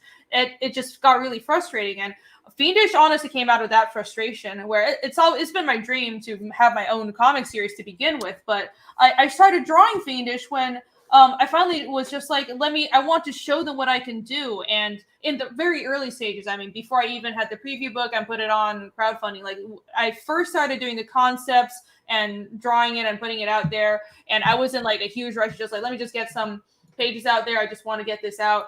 Because I just desperately wanted to show them, like, I can do more. Please, somebody, like, give me better stuff to do. And lo and behold, I put it out there and it took off. And now I don't really need to, work for Marvel anymore. Thank God. Yeah. But I wasn't expecting that. I was just desperately hoping to put on, like, put me on fucking Conan or something. Like, what am I doing here? That's so upsetting. That, like, it really is. And it's a good thing that, like, look, don't get me wrong. I fucking listen. If I could work for Marvel, like the shit I would do, because I would read. If they gave me reading packages, said, "Hey, we want you to read all of this so you can understand the characters," I'd fucking do it. And I'm sure you would have too. But it's like the passion just doesn't seem to be there with a lot of stuff, and it's sad because, again, I mean, and I do wonder about this too. I know a lot of artists just like to draw, right? Mm-hmm. A lot of them.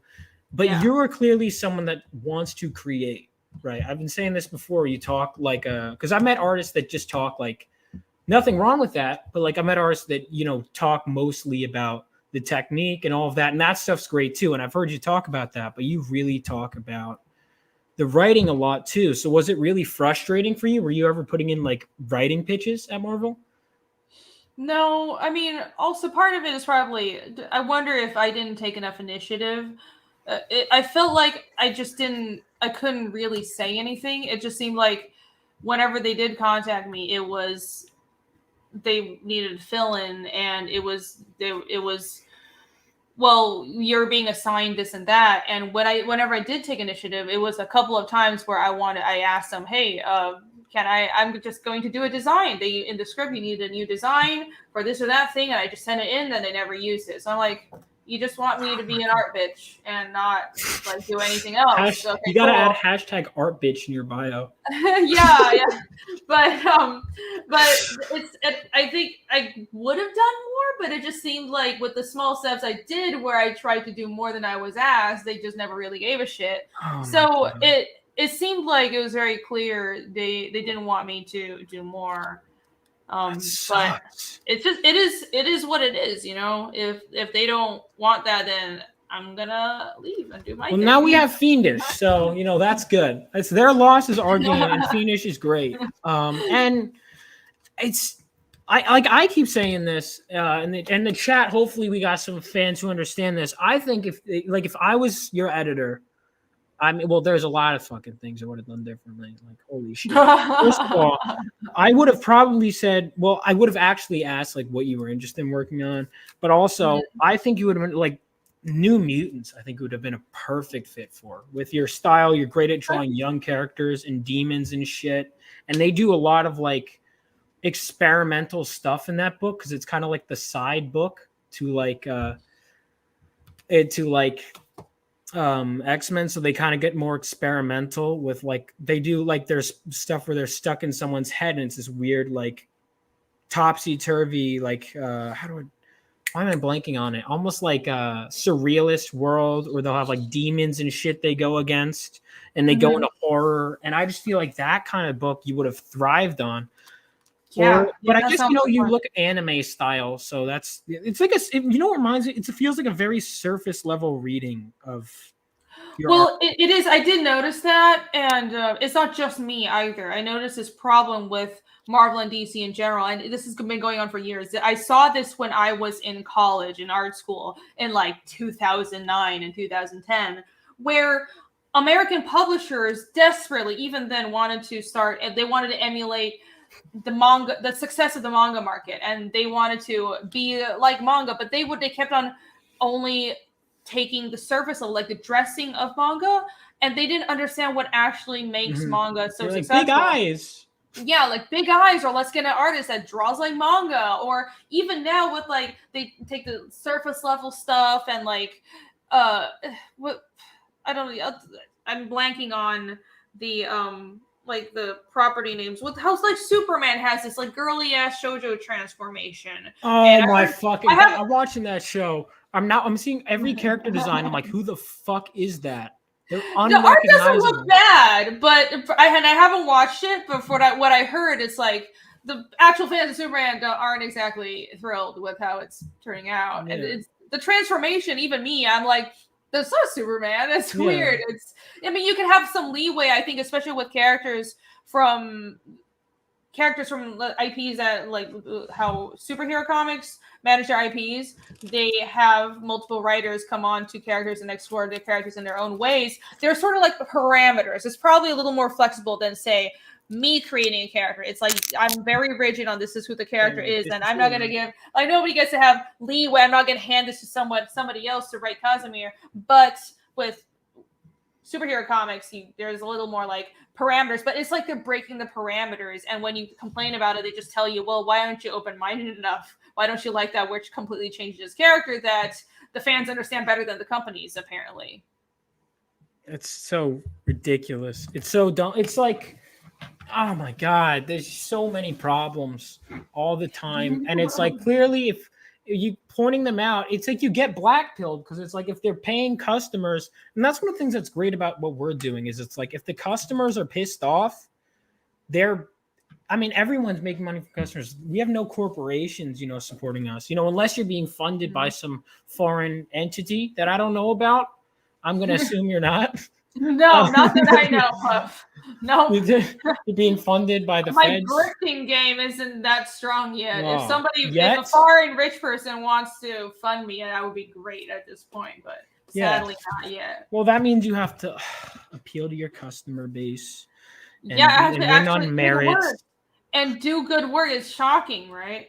My personal article, Ellie Muto said the comics industry, mainly Marvel, wanted more female readers. That's exactly it. Yeah, going back to the manga thing, they wanted more female readers, so they basically did everything fucking wrong. First of all, they wanted more female readers, and so they took their existing IPs that was for male readers and just made them women's. And then they made it this like amalgamation that nobody really liked, that neither men nor women liked. Instead of just making new fucking lines of comics that appeal to women, it was like the most retarded way of doing this shit. And then also they look at the surface level success of manga. They're like, women read manga, so let's just hire artists that draw in a kind of manga style and make books that are manga-y and have like manga tropes and stuff, and that'll totally sell books. But they don't understand what's underneath the success of manga and the fact that they don't read. They don't read, but also manga is successful because it's so high competition. It's completely merit based. What's that? In case people don't, I know. In case people don't know, magazines like Shonen Jump, manga is published weekly or monthly, depends on the magazine. But every time an issue of a magazine like Shonen Jump comes out, there's a reader poll at the back of the magazine, and the readers themselves give feedback to the companies on what was their favorite series and what was their least favorite. And series that are voted as least favorite by the readers get canceled. So that forces a lot of competition and a lot of excellence in the industry, and it's completely merit-based because it's the readers, it's not the company. So you're not kissing the company's ass, you're kissing the reader's ass. And then the American industry is the complete other way around. You're expected to kiss the ass of the companies or an editor, and it's just one person. You have to get in this little girls or boys club, and it's not about the readers at all. It's not even about the comic shops that are selling to the readers. It's completely ass backwards, and they're telling us that we're the ones that don't care about comics and we're the toxic people. Yeah, no, there's nothing. Newsflash. If what I should have done, Renie, is when you gave genuine notes, it should have been like, you're being a toxic fan. I don't care. I'll be as toxic as I want. Actually, no, Renie, you should be like, if I ever give feedback, you'd be, this is toxic. Why? Well, I guess you don't want to improve then. Too bad. Yeah, no, exactly. It's stupid. It's so dumb. By the way, Moral V, I really like your profile picture. Oh, what do you think of my drawing of you?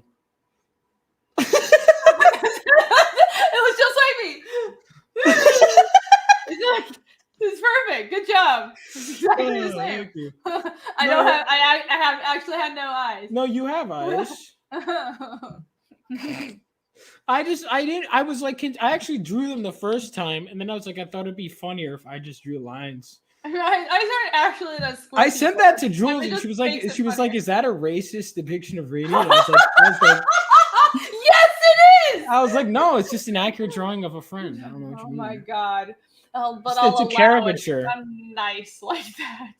I do love though the one picture you posted on like Facebook. It was I think you were in Colombia or something in front of the Chinese place. Oh yeah. Am I allowed to pull this up or no? Yeah. All right, this picture is fun. I was laughing my fucking ass off. It's so funny. Okay, so apparently in South America, they're just like they still don't understand political correctness. Thank God. Good. Makes life so much more funny, and especially with Asians, because I guess they just don't have a lot of Asians there. And there's this parking lot, like chain parking lot, that the logo is literally this yellow ball with like a rice farming hat with eyes and buck teeth, and it looks like it was drawn in MS Paint. And we were just walking around at night and passed by this, and I'm like, what the fuck is that? And my friend is like, oh yeah, this is a chain parking lot company that just this logos everywhere. So I was I need a parking lot company? Yeah. I don't know. Are there it's a parking that's what my friend said. It's a chain. What the fuck is a parking lot company? I don't know. Ask my friend. That's what they said. Well, where's your friend? Because that might be difficult. You know, are they in Colombia? Colombia? Yeah. All right. I'll go there, ask, and then fly back home. Okay. We should do that. No. Are you gonna pull Colombia? the picture up? Sorry, what? Are you gonna pull the picture up? Yeah, I'm trying to find it. How do I? Okay, oh my god. Listen, you post a lot of art. I do. That's kind of what I do. No, I know it's good. It's great art. I'm just trying to find the pictures. Is it in photos of? Oh no, it wouldn't be. Wait, would it be of you? Hold on. Probably. No, it's probably a while ago. Okay. Wow. No, because these ones you have different hair. All right, sorry. Give me a second, guys. I'll find it. Oh my god! I'm struggling with simple tasks, which. Oh, I found it. Oh my god. It's technology. I found it. Oh, this is so good. Wait, by the way, I didn't even read Mortal V's comment. Vaughn, I tapped out too early, but I heard you sold my avatar on cheap. I sold it on Renie's thing. I gotta ship it out, but I know there's no post on Sunday. So, all right, hold on. I got it. This shit is so fucking funny. I laughed my fucking ass. This was like I think a year ago, right? Yeah, it was a year ago. Just fucking die. Look at that! Look at that! I mean, this is like both stereotypically Latino and stereotypically Chinese at the same time. Don Jose parking, and for some fucking reason, why is Don Jose Chinese? I don't know. This is so good. This is so fucking funny. The face you're doing too. You gotta make your eyes squintier though. They're too round. Yeah. I need to do the face that's in your drawing. No, well, the eyes are you gotta get I didn't do the buck teeth. Hey, I didn't go that racist, you know. I didn't give you buck teeth. Holy shit. This is the funniest thing ever. This is fucked up. Like I loved it. Yay. Oh god, that's such a good that is a really shitty drawing too, now that I'm thinking about it. Yeah, it's like a perfect circle. It's like it's an MS Paint drawing. That's what I think. Huh. Does that make you mad as an artist that it's not even well drawn? Racism? No, it just makes it funnier. I don't care. It's hilarious. L.A. Munoz says I can't tell the difference. Oh, fuck off. Listen, Don Jose base stamp. You know, I did in college for Halloween once. Me and another Taiwanese friend, we cosplayed as Chinese rice farmers. So we walk around in like straw hats and flip flops and like shitty rolled up jeans. Ooh, it was Did that go over well at your college? Yeah, this was back when we had freedom. I know you don't have that college experience. But no, I did not. I did not have that. I had another friend that did blackface too. What? It's the early 2000s were great. Not that I am a fan of blackface, but hold on. Okay, no. My friend was doing the thing that Rakeda did. He cosplayed another friend who happened to be Black, and I think someone else was cosplaying another friend that was Asian. So it was like everybody was like cross-racially cosplaying each other. So there was yellow face and black face going on in our friend group, and then me and my Taiwanese friend were dressed as Chinese rice farmers. And like it was, I loved it early, and it was great because we were friends and we all understood it. It was just a fucking joke. Mm-hmm. That's one of the things. It's like talking to you. It's like things that I've been told. You can't say that. My whole life, and then you're like, ruined everything. Yeah, and then you're like, no, why would that be offensive? And I'm like, yeah, why would that be offensive? But your whole life, it's like it's drilled into your head. You can't. It's almost like you can't say this, and it's like, dude, fucking treat people normally. You can, like, words exist, so you can. What do you mean you can't say that? Like, for example, they were like, oh, you can't just assume someone's like whatever, like like they're Chinese just because they're Asian, which okay, fine, you want to ask, but they like act like it's deeply offensive. And I'm like, I've had people assumed I was a Scandinavian, and I'm not like, you piece of shit, I'm Irish. Yeah, you think we all look the same? Us white people? It's people looking for things to be offended by, and of course there are extents to this. There's a limit by which, okay, you clearly are just purposely being obtuse and actually not trying to understand someone's culture. But there's that, but there's also just like honest assumptions that people make because you can't possibly know everything about someone's background. And the fact is, people will make assumptions. Stereotypes exist for a reason. And the way we look and things like whether you're a man or a woman, there are behavioral patterns to these things, and including what race you are, how you dress, that signifies your background. People will make assumptions because naturally we need to categorize people to be able to think and operate within the world. That's just fucking basic human behavior. There's nothing wrong with that. If some people make some assumptions, they're not trying to be offensive, that's fucking okay. I'm not fucking offended when people, like, one of my first experiences moving to America was like some Black guy riding by on the bike, and it was like, hello, konnichiwa, and I'm like, what did that? I thought that was hilarious. Like, should I have just broken down and started crying? That's what I thought. The authentic Asian experience was that you had to be horrified. Funny as shit. And I had a landlord, my first landlord in Savannah, just fucking refused to remember that I was from Taiwan. And he didn't mean any harm. He just could not fucking remember I was from Taiwan. Most people think I'm from Thailand instead. I have people that I've like told them 5 times I'm from Taiwan, not Thailand. It's an entirely different country. One is a peninsula, one is an island. They still don't remember. But no, this guy insisted on remembering that I was from Okinawa. I don't even know why. Okinawa? That's not even close. He's probably military or something. So he's like, oh, that's a general part of that world that I know. So I'm just going to keep on thinking she's from Okinawa because, like, I don't meet a lot of Asian people. It was just mildly annoying, but also funny. So there you go. There's a difference between if somebody intent matters, if you mean harm, versus if it's just, listen, people will stereotype and they make some assumptions, and there's nothing wrong with that. No, nothing at all. And if they're wrong, you just be like, you can correct them a bit. It's not a big deal at all. It's really no. When I tell my mom, she's Taiwanese, she doesn't even speak English. It's like, well, this is like the absolute shit that American culture is descending into. And then her reaction is, it sounds like people that don't have enough problems. And that's exactly what it is, because honestly, people here are so spoiled and privileged, and even most people they don't have real problems anymore. Like, now things are changing because the economy is going to shit. But really, we've had like 10, 15 years, a really long time of just pure prosperity. And on top of all the weird political stuff, and I almost feel like it's a culture of decadence and a generation that was raised on all the stuff like participation trophies and everything. But it's culture of decadence. Any generation you're calling in particular? Yeah, my generation sucks. Millennials are complete shit. We're spoiled brats. It's so annoying.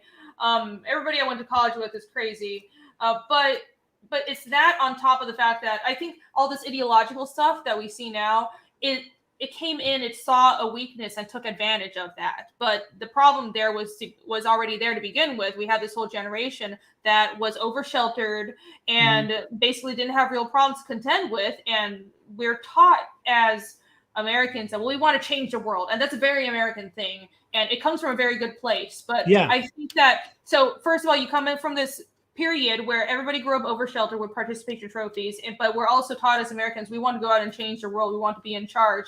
And so instead of having that directed in a good way, this ideology came and took advantage of that and told them, well, to change the world, you have to be oversensitive and be offended by all these things that don't really matter. And it 100%. Sucks because I think the worst part about whatever you call it, woke culture or postmodernism, is that we're wasting talent. I see so many people that have so much potential and they're spending their days being activists instead of using their talent and making amazing comics or making amazing movies or you're complaining about the fucking wage gap. Why don't you go and build a company and be a CEO or go fucking fight? If you want to fight for women's rights, go to the Middle East or something instead of bitching online. Yeah, I mean, there's so much you could do, and but you know, and it's tough because it's like you have to, obviously when you're a creator, you have to make up threats to fight because you need conflict, and I feel that's what they're doing. There's a lot of creative energy that's going into the real world. I'm like, no. Well, they're making up things. It's like they want to fight, and it comes from a good place, but you're like fighting phantoms. You think you're fighting Nazis, but there are no Nazis. Like it's honestly ingenious, whoever came up with this entire all this social stuff, because it's a complete misdirect, right? And I've heard some people say that it's a misdirect towards well, I don't want to get too into the politics, but I think there's deep in there is certainly a level of preventing common people from addressing real issues. No, 100%. We certainly have real issues, but instead it's almost like my generation is being directed towards, let's complain about the wage gap and gender and race, instead of realizing that, well, maybe the problem is just this perma system that we have in place, and the real problem is class instead of just how people look. And it's not like it's not systemic racism in the way that you're portraying it per se. It's actually class. Mm-hmm. Or like it's just like we're not allowed to look at things in a nuanced manner either, or issue by issue, or attack a problem. It's like a partisan stance. And the thing, it bothers me because it's like that's a shitty way to address anything, first of all. And it's like there are issues that have gone unaddressed for so long. I don't know how much I want to go into it, but it's like, you know, there's things where I'm like, these are not partisan issues, and instead we're talking about shit that is a waste of time and space and fighting threats that aren't as real. And it's just weird. It's really weird. It's like there's shit. For example, how come we can't, like, we spend all this time talking about so much stuff, and then it's like there's some, it's like Epstein. Don't worry about it. I don't know. I don't know if I'm allowed to talk about that without getting. I know. Yeah, you probably will get in trouble, but there's a lot of stuff that I'm sure you and I could talk about in the back rooms, but you two would get us in trouble for. And I know Allie has talked about it, certain medications and medical issues, you know, that you can't talk about. She got in trouble, so you can't talk about. No, it's almost like censorship. Yeah. And then people be like, it's a private company. It's like, okay, but don't they cooperate with the government? You know what I mean? Like, it's just weird. It's weird. Well, I mean, I have thoughts on that. I think I have thoughts on that. It's like, that's the problem too. Like, so when Renie and I talk, it's mostly the same. But it's like mostly the same when Renie and I are talking to the audience. But then off air, you know, there's things that we could be like, okay, Band-Aid off, let's do this. But it's basically the same conversations. But then it's just you have to hold back on YouTube, and it's because of the censorship. But it kind of sucks because going back to what I was talking about, it didn't used to be like this, man. It was so much fun. I fucking missed the 90s. I missed the early 2000s. It was great. And it's one of those things where it's almost like we're being gaslit that the 90s and early 2000s didn't exist. And that's really weird because I remember it. And that was a time where there wasn't widespread, like it wasn't like people weren't freaking hating on people for being gay on a widespread scale. There wasn't like widespread racism. There wasn't like widespread misogyny. They want to pretend like before the modern iteration of social movements came around, it was just like we just lived in, I don't know, like the 1800s or something, and the world was shit. But that's not true. We were in this period where the world was pretty small L liberal, and we were going in a good direction. And it seems like they're gaslighting us into thinking, well, that wasn't working, so we need to change things. No, it was working. We were already moving in a direction where the world was still sane, but we were actually operating based on merit, and everybody had a chance based on what you could actually do. And it was a capitalistic society and all this other stuff. And we actually had quite a high level of free speech, but we're being told now that no, that didn't exist. And unless you buy into the current ideology, then you're being a bad person. That's bullshit. Yeah, you got to be a good person. Yeah, no, it's like everything that came out before current year is bad. Yeah. Which by proxy, I guess means everything that comes out now is good. Maybe sometimes. No, I don't fucking know. I don't really care. That's the thing. I don't care, man. It's bullshit. Oh my god. And it's also like even with the new Snow White thing, it's like this story that's existed for hundreds of years is now outdated. Now it was fine for all of human history, but now we have to just there's an expiration date. So are they going to do that? Are you ready for people to do that with your work? It's a lot of historical rewriting, parallels to 1984, which I need to read. Extrapolate forward. Oh yeah, I'm surprised you hadn't. Not as well read as you in some areas. In comic books, American comic books, yes, but you probably, definitely. But it seems like Big Brain. Big Brain, super Big Brain. Hi, Grey Wolf. Hello. Yeah, but I gotta catch up because listen, I'm trying not to. Hang on, I'm trying to. I want to pay attention to the chat, but I'm also interested in this. So I do want to say, Dan, by the way, much earlier said don't forget to credit the artist. We did. Michael Rushbrook. He's fucking great. Yeah. That was I credit him to hell and back. They were just fucking with you on your stream. I thought you were Jewish, not gonna lie. What? On what planet does he look Jewish? I've been told this before. I mean, actually. Do you see it? No. As a film, yeah. It's maybe if your hair was dark.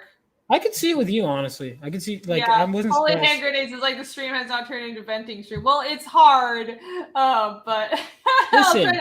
I let Renie. I told Renie I gave her extra time. Listen, Renie rant time is valuable time.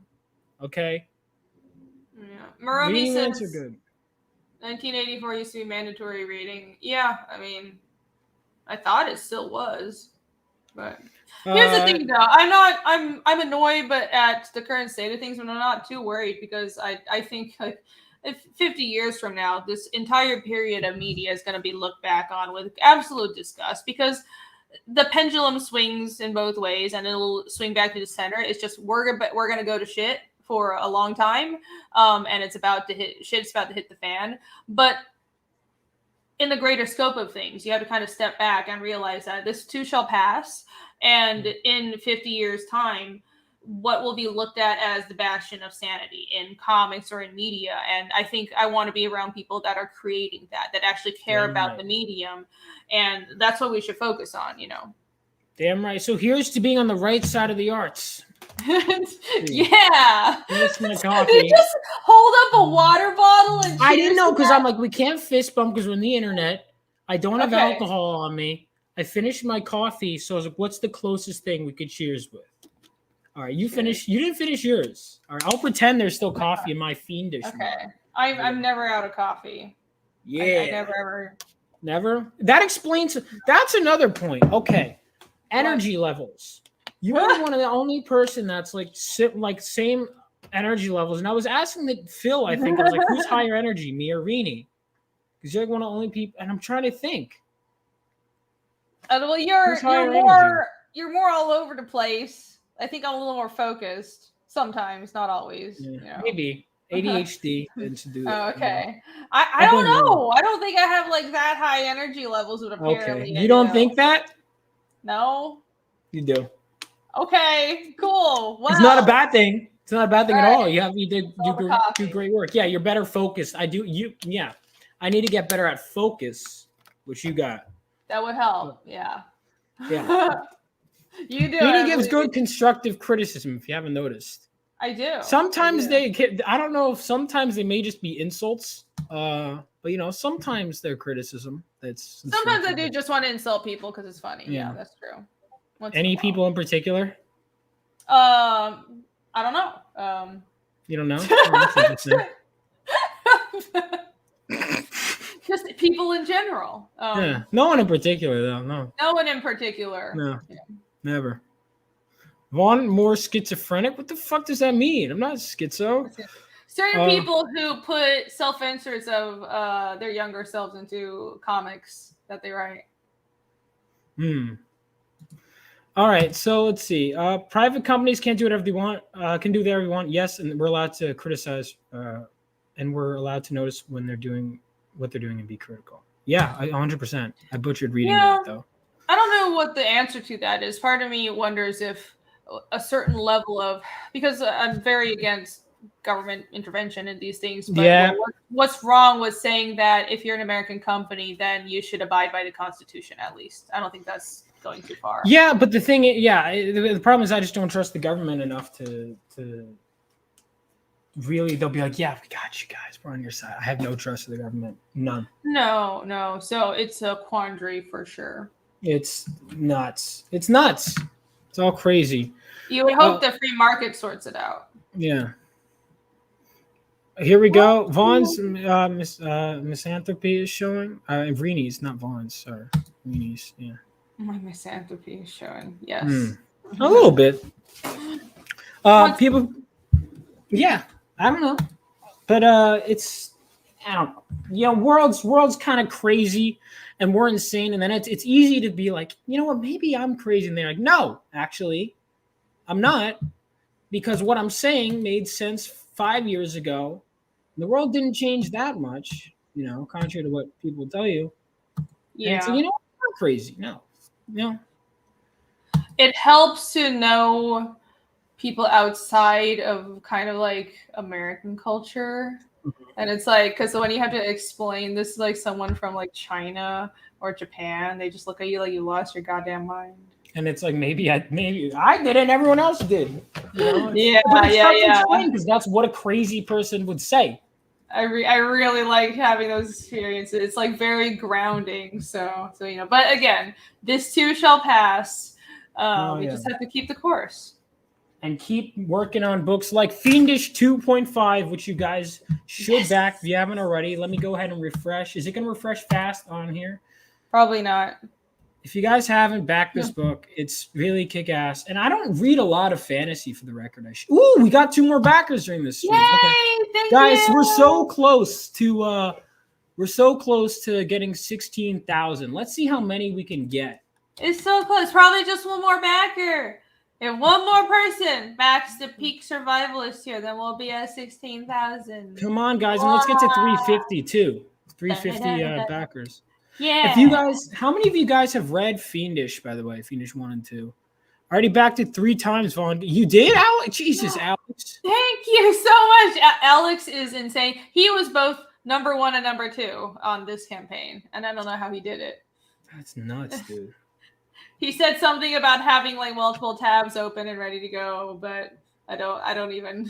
I'm very impressed. Well done. Very well done. Very well done. Yeah. That's good stuff.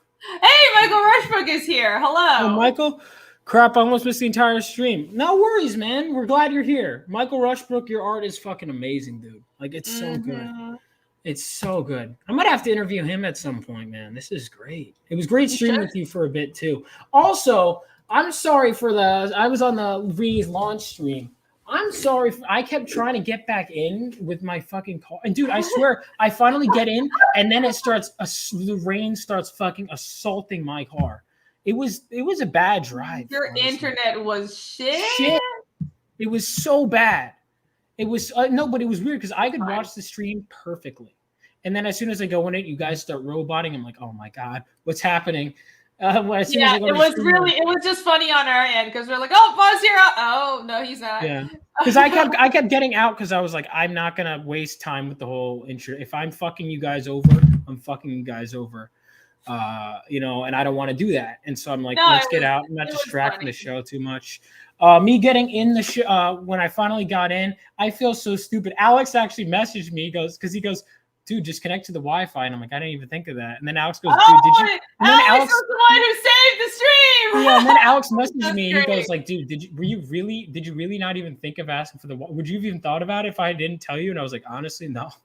But I thought about it. Well done. Alex gives good tips. It's the role player. It's the tabletop role player. It's the problem solver in him. Yeah, I need to do tabletop role playing at some point. Yeah, I might have to get whoever is taking the spot in the Pathfinder group. Might have to take them out. Well, I didn't say that on air. I will not get in the way of this. I don't know where this is going. You'll not get in the way of that? Was that an endorsement? No. I'm saying I'm impartial. That's all. Hi, Hyper Wizard. Hi, who Jake. just showed up in chat. Yeah, one more. Break that 16K. Yay! I don't know if I could listen to you for 8 hours every Saturday, Vaughn. It is pretty intense. It is Sunday. We play for 8 fucking hours every Saturday. Oh, you guys play for 8 hours like every Saturday?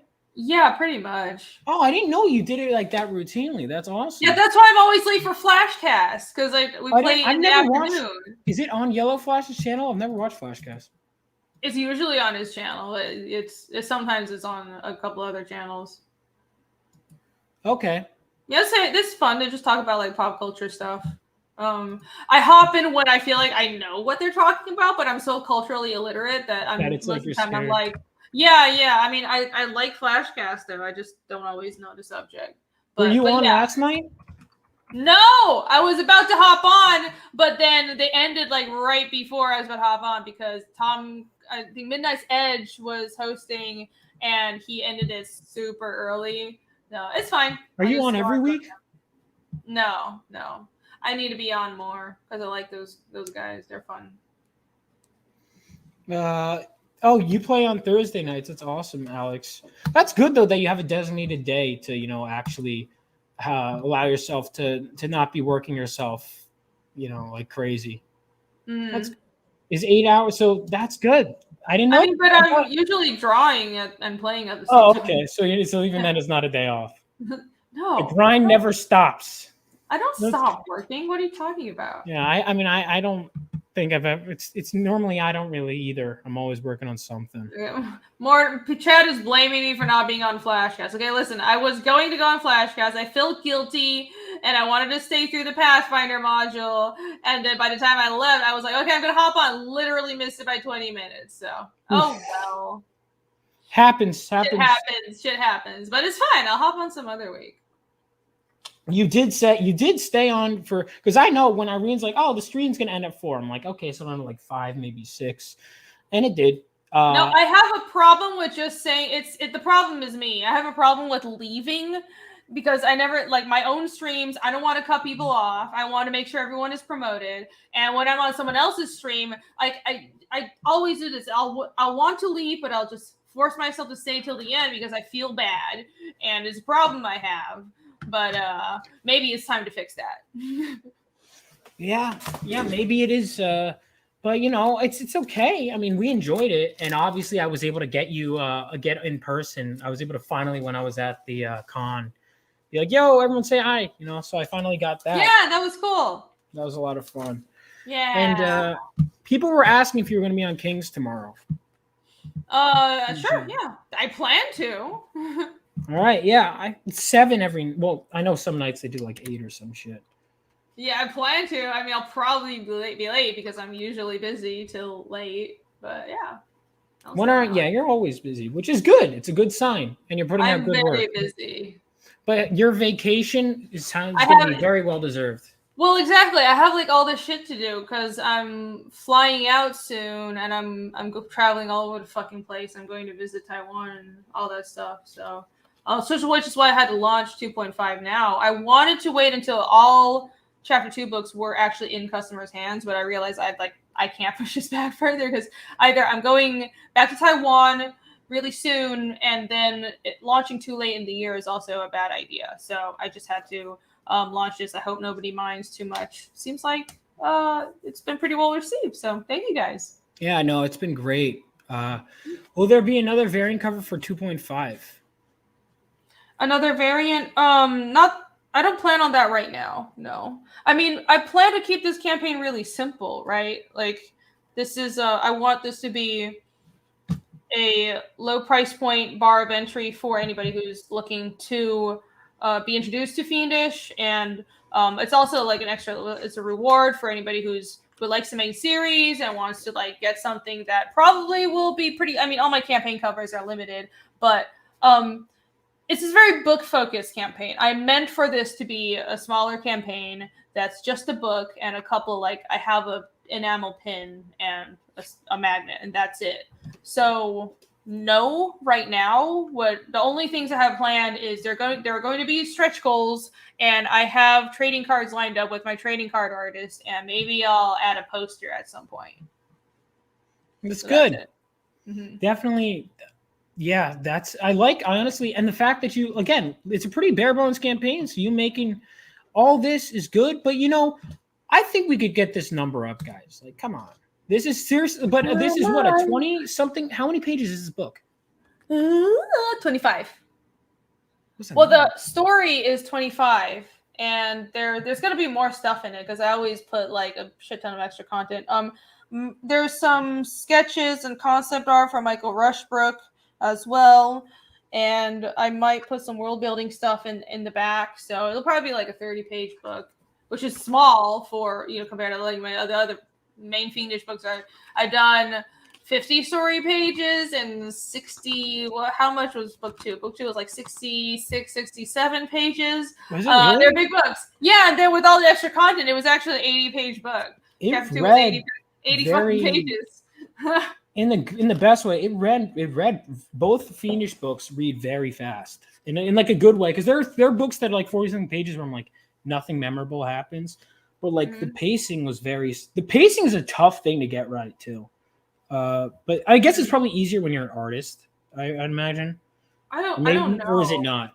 I don't know. I don't know because maybe Well, the pacing isn't just something that I think even I just get right, so to say. It's the amount of revisions I've done with everyone. It's like revising and redoing things. I was revising the dialogue, for example, until the absolute fucking last minute. Like it was, I had sent the files to the printer already. They were sending me back proofs, and I'm like, there's one word I have to change. Hold on.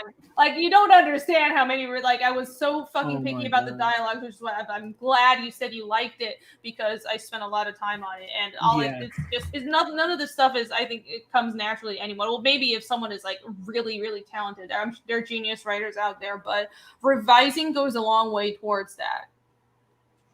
Yeah. Great job on those likes. Did I get a lot of likes? Let me see on the stream. Hit like, everybody. Yeah, thank you so much. Hit like, and if you haven't already, please subscribe to the channel. I tend to do this. Oh wait, 42 likes. We could get those numbers up though, guys. Come on, we get those numbers up on both here and on Fiendish 2.5. That's right. You're not well, the boss. You have 43 watching it. You have 42 likes. So nice. Yeah, you bring in. I don't know if you know this, Renie. You bring in quite the audience. Do I? I think so. Hello. I'm pretty sure you might still my most viewed Vaughn Coleman Presents. Oh, cool. Yay! So, and it's always fun too. It's always fun talking to you, because there's just like, even when we go off the rails and talk about things that aren't in my list of topics, it's always something interesting that we can. And I think that's the case. Like the whole booth, the whole time we were at the booth in Tampa, it was the same. When we went to dinner, it was the same. Well, man, you were at dinner the first night though, right? The first 2 nights you weren't. Okay, you were, because all right. We had. Okay, I'm trying to recap Tampa. It was the first. That was such a fun. That was such a fun trip. It was so much fucking fun, dude. We got to do this again. Yeah, many times, not just once a year. That's not good enough. Yeah. All right, we got to do it. Seriously, I'm not joking when I said I was making a con list. Because it was cool, because it was like, okay, so Garden State was like, it was cool. It was the month before. And it was like so we did well, okay, so Garden State was I think it was at the first like big meetup, which was not really planned. It was MegaCon. I don't know if MegaCon, it was like because I went to MegaCon. I decided because it was a big con. There were a lot of people I was a fan of there. Graham Nolan was there, and then Anna, she said she was going to be there, and like Chrissy Mayer, and then Ashton, and a bunch of people were there. And so we met up. Graham that was another thing too for Graham, because obviously I'm a big Batman fan. I like Bane. So for the creator of Bane to just say, because I go, oh, I watch your streams. He goes, you want to come to dinner? I was like, yeah. So then, and then that's how it started. And then from there, it was Garden State. And that's when we smoked. That was actually Graham Nolan was, so Graham Nolan gave me kind of my first cigar, and then I gave Renie her first cigar. So it's like it's like a traditions. It's becoming a tradition. All this stuff, the cigars and whiskey nights. I do like the cigar whiskey nights. Those are fun. Yeah, that was really fun. But Tampa, our Uber driver almost killed several people. Holy shit! There was so much shit happening. It was so insane. Oh my god, it was like every few hours there was like a meme happening. It was like I arrived there and it was like 3 in the fucking morning. It was Friday because I started driving Thursday night, and then I got there and like fucking, I was texting the rest of the blog, and they're like, "Oh, we're still in the lobby." And I get there, and fucking everybody is still up at 3 a.m. And we're like everybody's drinking, and it was like a fucking people passing around like moonshine and tequila, and I don't know what the fuck else. And everyone's like, "We're just waiting for everyone to get here." So I arrived at like. It wasn't 3 a.m. It was like 1 or 2 in the morning, and then Kelsey arrived at after you. Okay, that's right. At like 3:30, and it was like the party just like surrounded him as he was stepping out of the car, like Kelsey, and it was the most hilarious thing. Yeah, and then like I don't think anybody slept that night. I'm pretty sure Cecil literally didn't sleep and then went to the con the next day. That's not the first time. Cecil, dude, stays up fucking late. All right, so we were at Garden State. Comic Fest. I'm pulling up some of them. I got them on Instagram pictures. We were actually, I'll show up these Garden State ones quick, but we were at Garden State till fucking cool. yeah. This is all of us at Garden. That's when first time I met Jules in person. There's Dan Genovese. Garden State. We were up till like 4 a.m, all of us hanging out here. It was fucking nuts. Oh, that's awesome. Yeah. So that was great. And then obviously, look at us, gangs. By the way, your phone was this taken on your phone? I don't know. Was it? I don't know. I feel like the potato quality pictures were the ones. Do you know how old my phone is? Guess. You told me it's like 7 years old, right? Yes. Yeah, no, I noticed. I refuse to change. I might actually change it though because I want to have a good phone for when I go back. Yeah, after I started, I was like texting you. I was like, you know what? With her phone, I should probably just DM. It's probably a better way to reach. Is that right? My phone is so shit. Because I was like, should I? Now that I remember, should I just text her? And I did a few times, but I was like, I feel like with your phone, DMing is probably better, right? It's so old. Oh my god. That's what I think. There we go. Oh my god, dude, this booth was so packed the whole time. That was great. There were so many people there. There were so many customers there the whole time. Oh, this is classic. Classic image. So red. Holy shit! Yeah, I get very. I don't know if you know this, Irene. I am very white, and so I have noticed. Yeah, it's hard to miss. Yeah, it's hard I was so fucking tired. It was.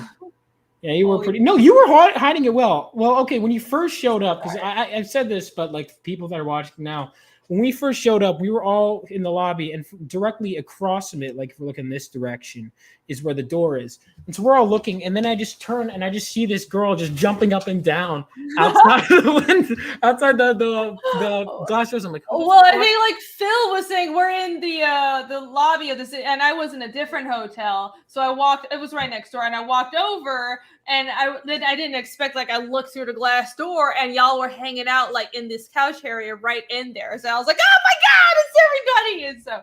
It was funny, and fucking nobody was sleeping at all. Everybody was still no, I just saw it. I was like, oh, that's Renie. Oh, that's Renie. That's it. Yeah. Yeah. There we go. This was us at the This is the bar. Of course, got to wear the X-Men. Oh, he's wearing a Silver Surfer hat. I didn't even notice. Oh, I didn't even notice that. There's the dungeon, of course. Yeah, the really fairly normal club. The dungeon that looks like a normal fucking club.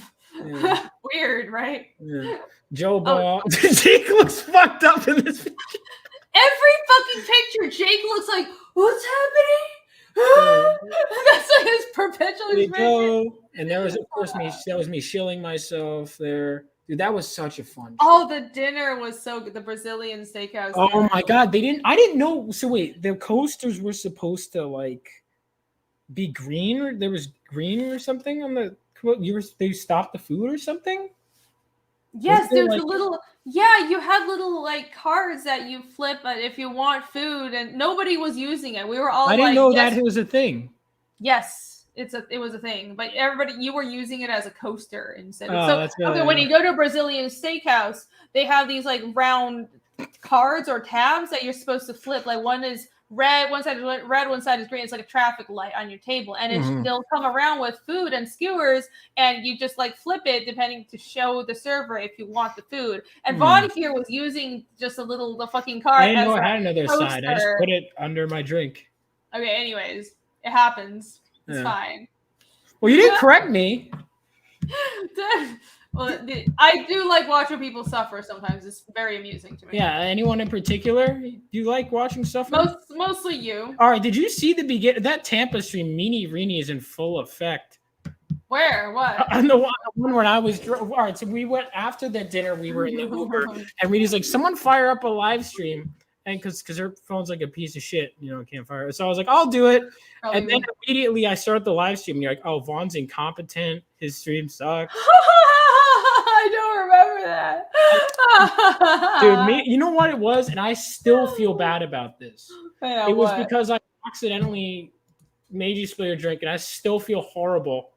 Oh, right. Yeah. So you see, this is the reason why, you're being bothered, and why I will tease you to no end. Because you didn't tease me before that or anything. No, not at all. Ever. I'm very, very nice. No, Vaughn spilled. What did you like? Knock. All right. Here's what it was. It was Renie was drinking her wine. So as a jealous, I feel so bad. I felt like you could see the remorse on the stream if you don't believe me. But she was going back, so I thought, oh, this would be a funny joke. So I kind of made her drink it faster. But she at that exact moment was done drinking it, so it spilled on her pretty dress. And just do that. I know. I'm sorry. I did it. I felt horrible. And the Diaz brothers are looking at me like, dude, you fucking piece of shit.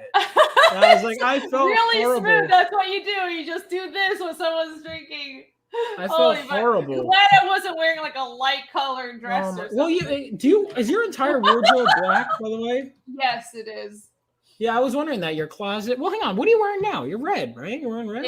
Yeah. Oh, so then that's not black. I have the only color I have that's not black is red. Vaughn trying to force someone to get more drunk. All right, this is taken out of context. All right, that's not. Think you're onto something. Is that what you think? Is that what you think I was doing? No, I was very happy to get drunk that night. Yeah, Ron was bringing he had this baggie of wine everywhere we went. It was amazing, dude. And the fucking waitress screwed me over because I was like, oh, Ron would be cool getting some of that wine. I go, Renie was right next to me. She's drinking the wine, and then I'm like, can I have some of the wine? And the waitress goes, oh, it's his. And I'm like, well, he's giving it. I assume he's giving it to all of us. She goes, I'll ask him if he can. And then she comes back. She's like, yeah, he said no. I'm like, that's weird. I guess I'll order a line. And then later, Ron's like, why didn't you have some of my wine? I'm like, the waitress told me she told you, and you said no. He's like, no, we never talked. I don't know why the waitress just screwed me out of wine. Oh, what? Did you want you to buy wine on the... Oh, that's fucked up. That's probably wanted you to buy wine from the house. Oh my God. That's why that's fucked up. You got boofed. That is pretty fucked up, actually. Just don't ask next time, or just ask your friends. I was gonna ask if someone can you, because everyone was pouring wine. And I just assumed, okay, maybe. That's fucked up. Now we know. Up. Ooh, bad. But yeah. If you'll notice, the title was spelled wrong because I was drunk. Pre-cigar night, gang. All right, here we go. Holy shit! Oh right, it was from the See you at all, by the way. ghetto ass stream from the back of a cab. Wait, which camera is it using? So I think I'm like Renie. I can't see you at all because I didn't realize the camera was on me, and so I'm like, There you go. There we go. Thank you. Good job. Best Uber Oh, driver but you know why you can't see me? Because I had the camera faced on You're a myself. retard. there you go. Everybody. Oh, I am a little mean, In huh? Tampa, on the way to get even more fucked up than we already are. Oh, So yeah. it's gonna be great. You're not even fixing camera at me. You're just like picking on me the whole time. Yeah, I wonder why. You suck at this. Hi everybody. Tampa.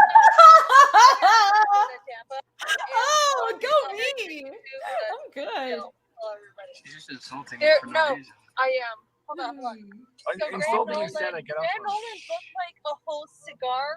Yeah, place, a this was cigar so bar. fun. This was such a fun night. All right, I'll link that stream in the chat, by the way. If you guys watch this later, though, like continue with this one. But I just want to show a bit of that. Yeah, Renie was in full effect there. Yeah. You deserved it. A little bit, you know. That driver was awesome, though. Yeah, we did have an awesome driver. It was great. Drunk Renie We was had funny. I agree. This Drunk really Renie nice. is always funny. The The chat's on your drunk side. might bring yeah, they are. Yeah, of course. Because yeah, of course, because it's funny and I'm entertaining. Mhm. But we had this awesome Uber driver who was super accommodating and nice and like went the extra mile. Then we had this other Uber driver who literally he Trying to almost kill ran all the over pedestrians. like two. Okay, so it was like the pedestrian light was on, right?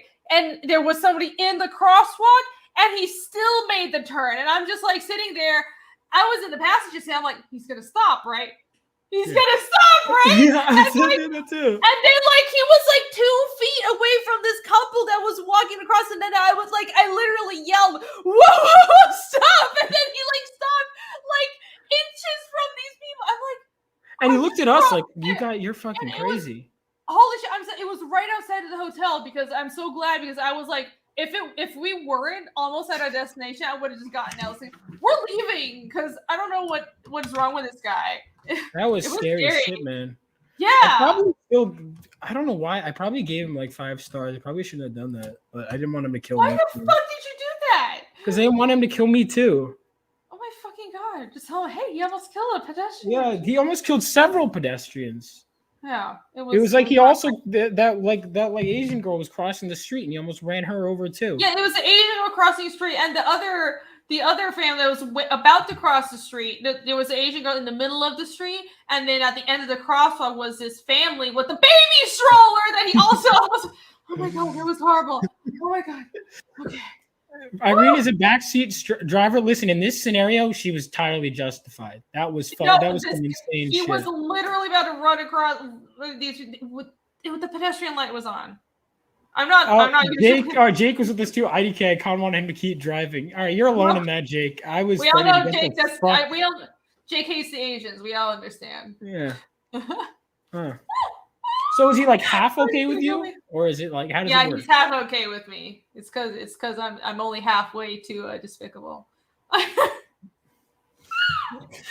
Oh no! Oh man. That Oh, was Jake's so gonna hate me fucking for fun.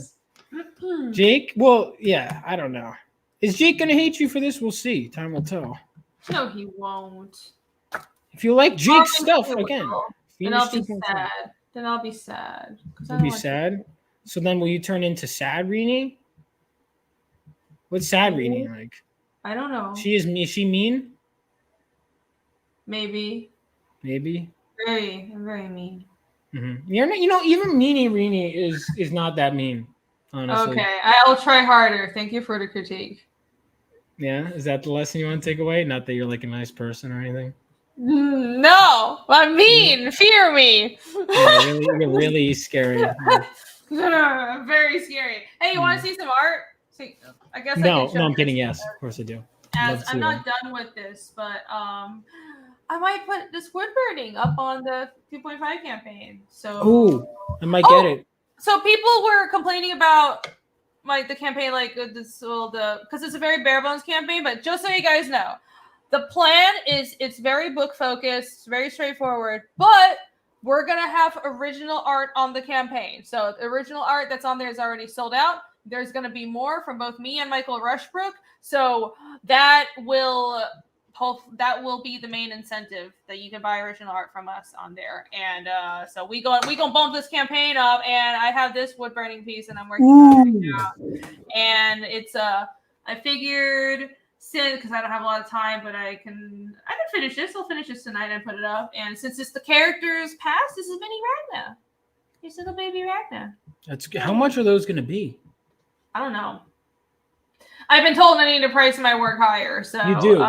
I'm still considering it, but it'll I'll figure it out. A few hundred, not 200. It'll be more than that. Yeah, it's got to be more than that. Yeah. It's pretty sizable too. I think this is like 5x7. So I'll finish this tonight and I'll put it up. Yay! Hope you guys like it. Holy Hand Grenade asked if she's a bitch at that age too. No, she wasn't. Okay, so character development. Yes, character development. She also had life experiences that turned her into a cold bitch.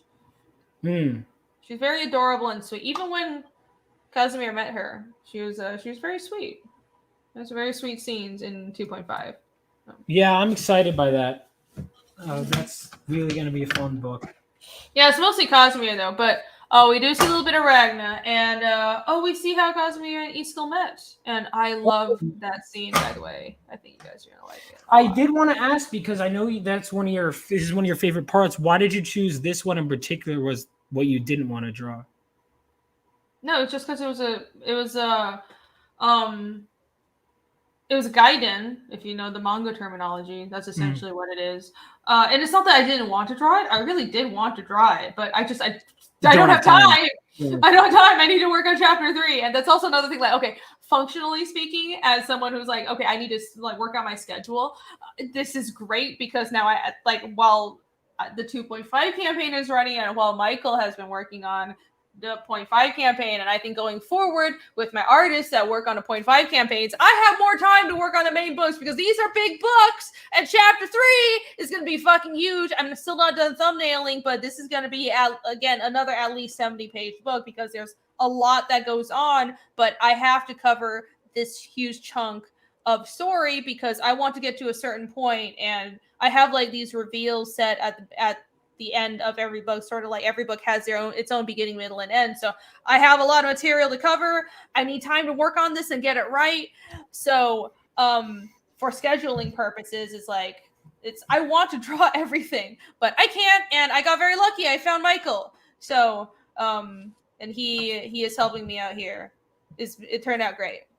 Yeah, no, I'm really looking forward to this. And so is the whole book going to be done, you think, before you launch Fiendish 3, or when you launch Fiendish 3? Oh, I don't think that's possible because I want to launch Fiendish. So I set 2.5 fulfillment for a ways out, like April. And so I'm thinking 3. I want to launch 3 not too long after 2.5 fulfills. So probably mid next year, April, May. Oh, why so? Why so? I'm just curious. It's like, because isn't it? I thought is 2.5 mostly done, or is the inks are done? All the inks are done.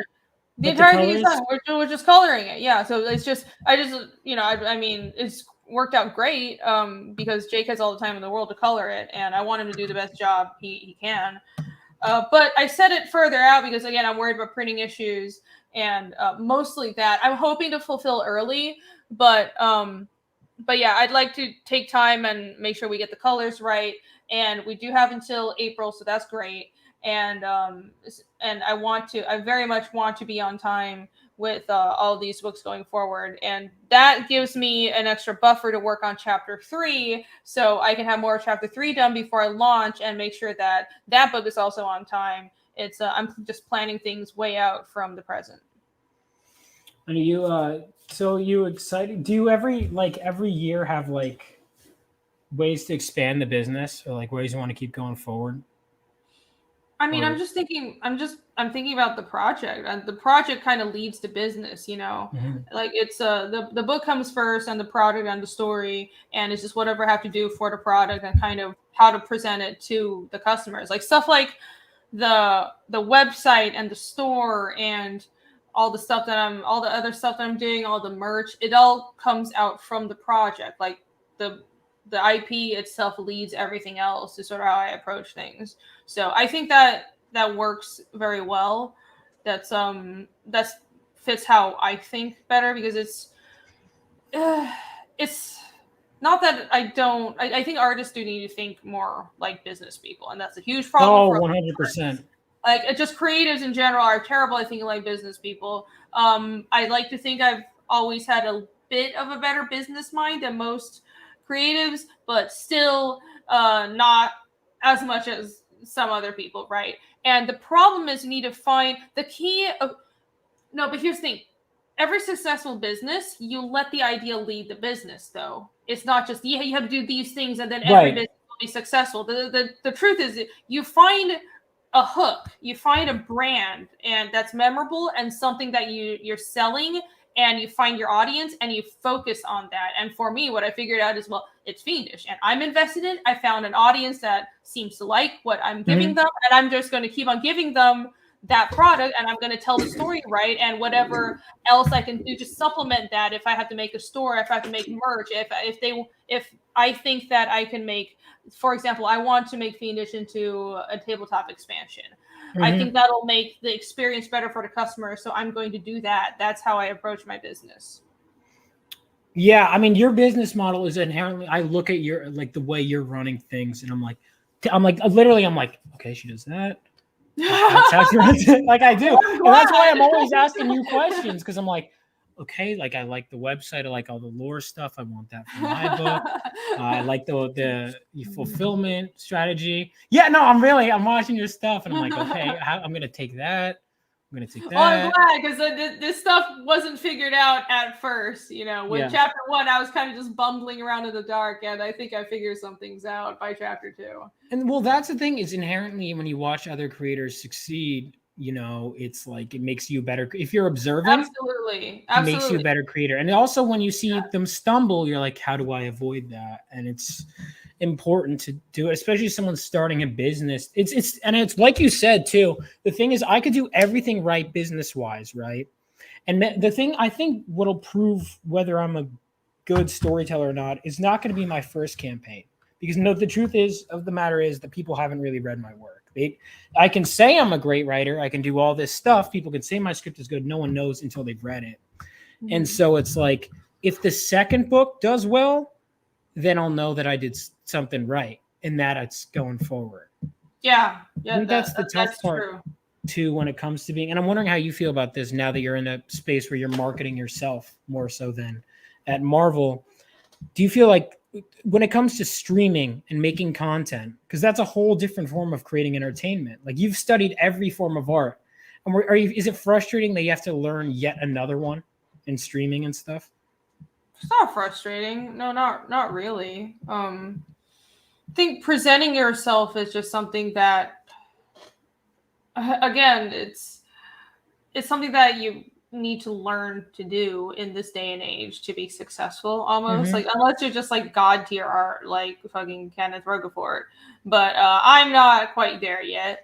You're pretty good. Your art's pretty fucking good. Like, he's amazing. He's way better.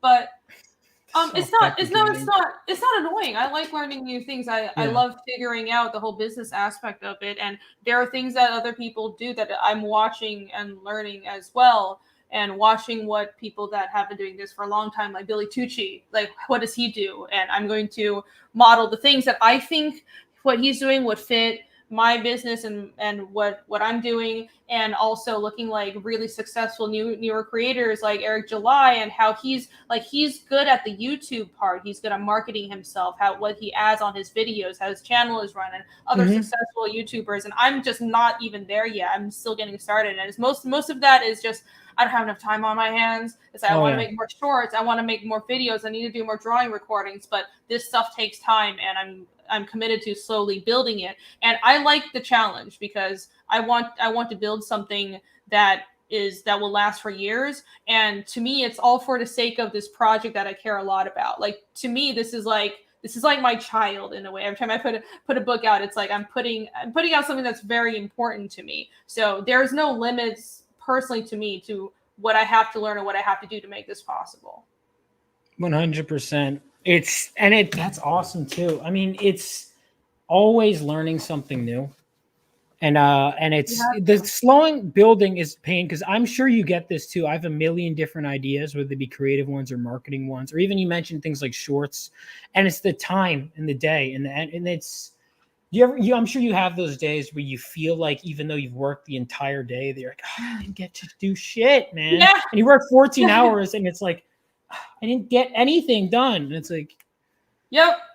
Yeah, and then some days are the opposite, but it goes both ways. Well, but in the long run, especially with drawing, man, drawing just takes so much time. Some days I'm like, it just went by and I didn't even get a page done, and this shit just happens. But you sort of you learn the ups and downs as a creative, really, where you learn that when you hit that writer's or artist block, this will pass, and these are the things that you should do to help you get past those periods. And how do you get out of a rut? How do you focus? And it just comes with experience. 100%. Like it's so much. There's so many different aspects to master, and it's like no matter what, it feels like you're only getting started. I mean, I am only getting started, I guess. So. It never goes away, though. It's also one of those things where it's like you never feel like you really got it. At least I don't want to feel like I got this, because I think they'll stop growing. And I see you got to find a balance between that and the self-deprecation, though. Okay. A little bit. I don't think that's self-deprecating. A little bit. It's, but you know, I'm pretty full of myself. It's okay. A little. No, just like just a little. Well, the thing is, I'm afraid I tell you to be more. Your meanie Renie, is that gonna trigger meanie Renie to come out? Yes, I'll just be mean all the time. Well, maybe it's like the balancing act. Maybe. I don't know. Yeah, I mean, you got good stuff. You know, you're finally putting out work that you're proud of. I know you pitched I was looking at a lot of your character designs in the Regrowth book. And obviously you're dedicating everything to Fiendish right now. Would you ever have plans of like doing more books, or would that just be after Fiendish? I have some ideas, but because Fiendish is like kind of all consuming and there's just so much to explore.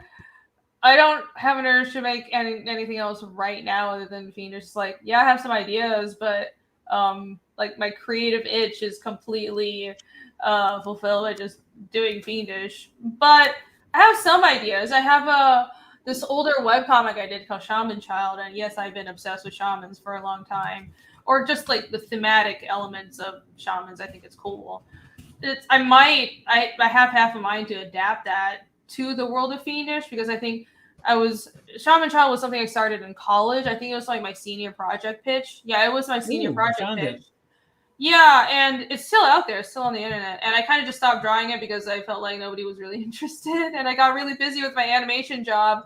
But then again, years later, even recently, I saw somebody on some forum like, hey, remember that Shaman Child comic? What happened to it? So you never know who's watching or who's interested. Anyways, I think that because I've definitely grown a lot as a creator and I do a better job now, I might in the future remaster that story, change some things, do it better, and put it in the world of Fiendish. It won't be like anything connected to the main story. It would just be like, well, the same magic system.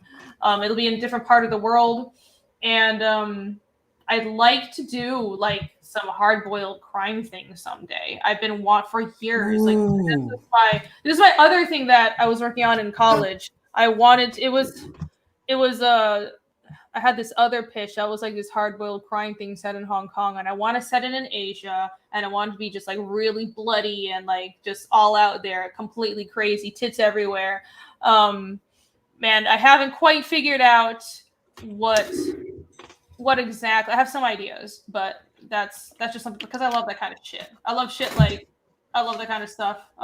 Old Boy-esque, just crazy action and blood. So I fucking love Old Boy. Yeah, that's such a good movie. Or just like Asian gangster movies. Holy shit! Watch some Asian gangster movies. Hong Kong, Korea. It's all like this shit is insane. We should do that too, in addition to the comic strip club. Movies, like get into movies. Yeah, honestly, that would be good. Listen, you bring not just East and West. We could just recommend each other's stuff in general, but I'm sure whatever. Like, I need to see more of those like Hong Kong movies or just in general Korean movies too. I liked Old Boy, but I will say this, and apparently this is controversial. I knew the twist like fucking immediatly. Did you know that? I thought it was so obvious right away. I watched it so long ago. I think you probably have been focused on storytelling for so long, and somebody who knows storytelling would guess it pretty early on. Yeah.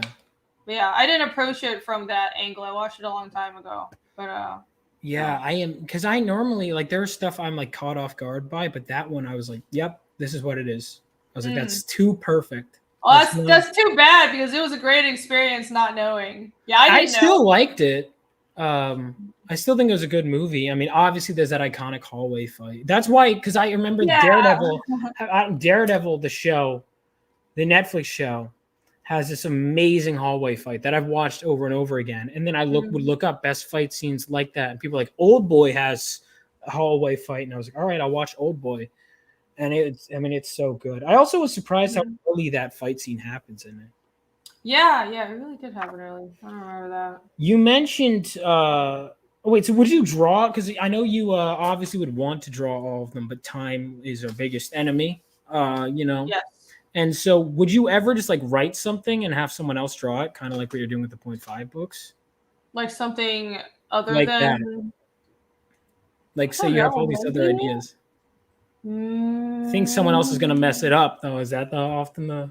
Maybe I still do the layouts. It's not even a control freak. It's just like, I mean, I am a comic artist. Like, I think visually, and I think I'd go crazy if I had someone do the layouts. If I did it just a script and I couldn't even control any of the visuals, like that would drive me nuts. And I think I just want to do the layouts. And it's also coming from manga. Like, that's how mangaka, right? The writer does the rough, like, chicken scratch layouts, and the artist does the finishes. And I'm fine with people changing things afterwards. And even working with Michael on 2.5, I told him, here are my layouts, but if you want to change something, just let me know. The details are up to you. But I think it's just, I think visually. But if I can do that, then I would love to. If it's like an amazing artist that I think is perfect for a project, yeah, sure, why not? I'd be interested in that. The titties thing was something you mentioned as a point, because I have this bedeviled book. You notice you draw a lot of titties. Talk about tits, yes. Let's go. You draw a lot of tits. What I draw a lot of tits, yes. Deep philosophical reason. Let's see. Well, no, I think maybe part of it is just, I feel like being a rebel against how puritanical a lot of things are in society, right? Mm-hmm. And that stuff annoys me. I don't really understand it. I think, like, as long as you're an adult, like, why shouldn't I be able to draw tits? Why should this stuff be censored? But I think the female beauty is powerful, and it's a power that I enjoy, and I think people don't appreciate that now. So I want to showcase that and tell them to go fuck themselves. Beast. Because it should be all out there. It's a wonderful power to have. I agree with empowering women in this way. I think it's very important. Yeah. By putting your tits out. Yeah.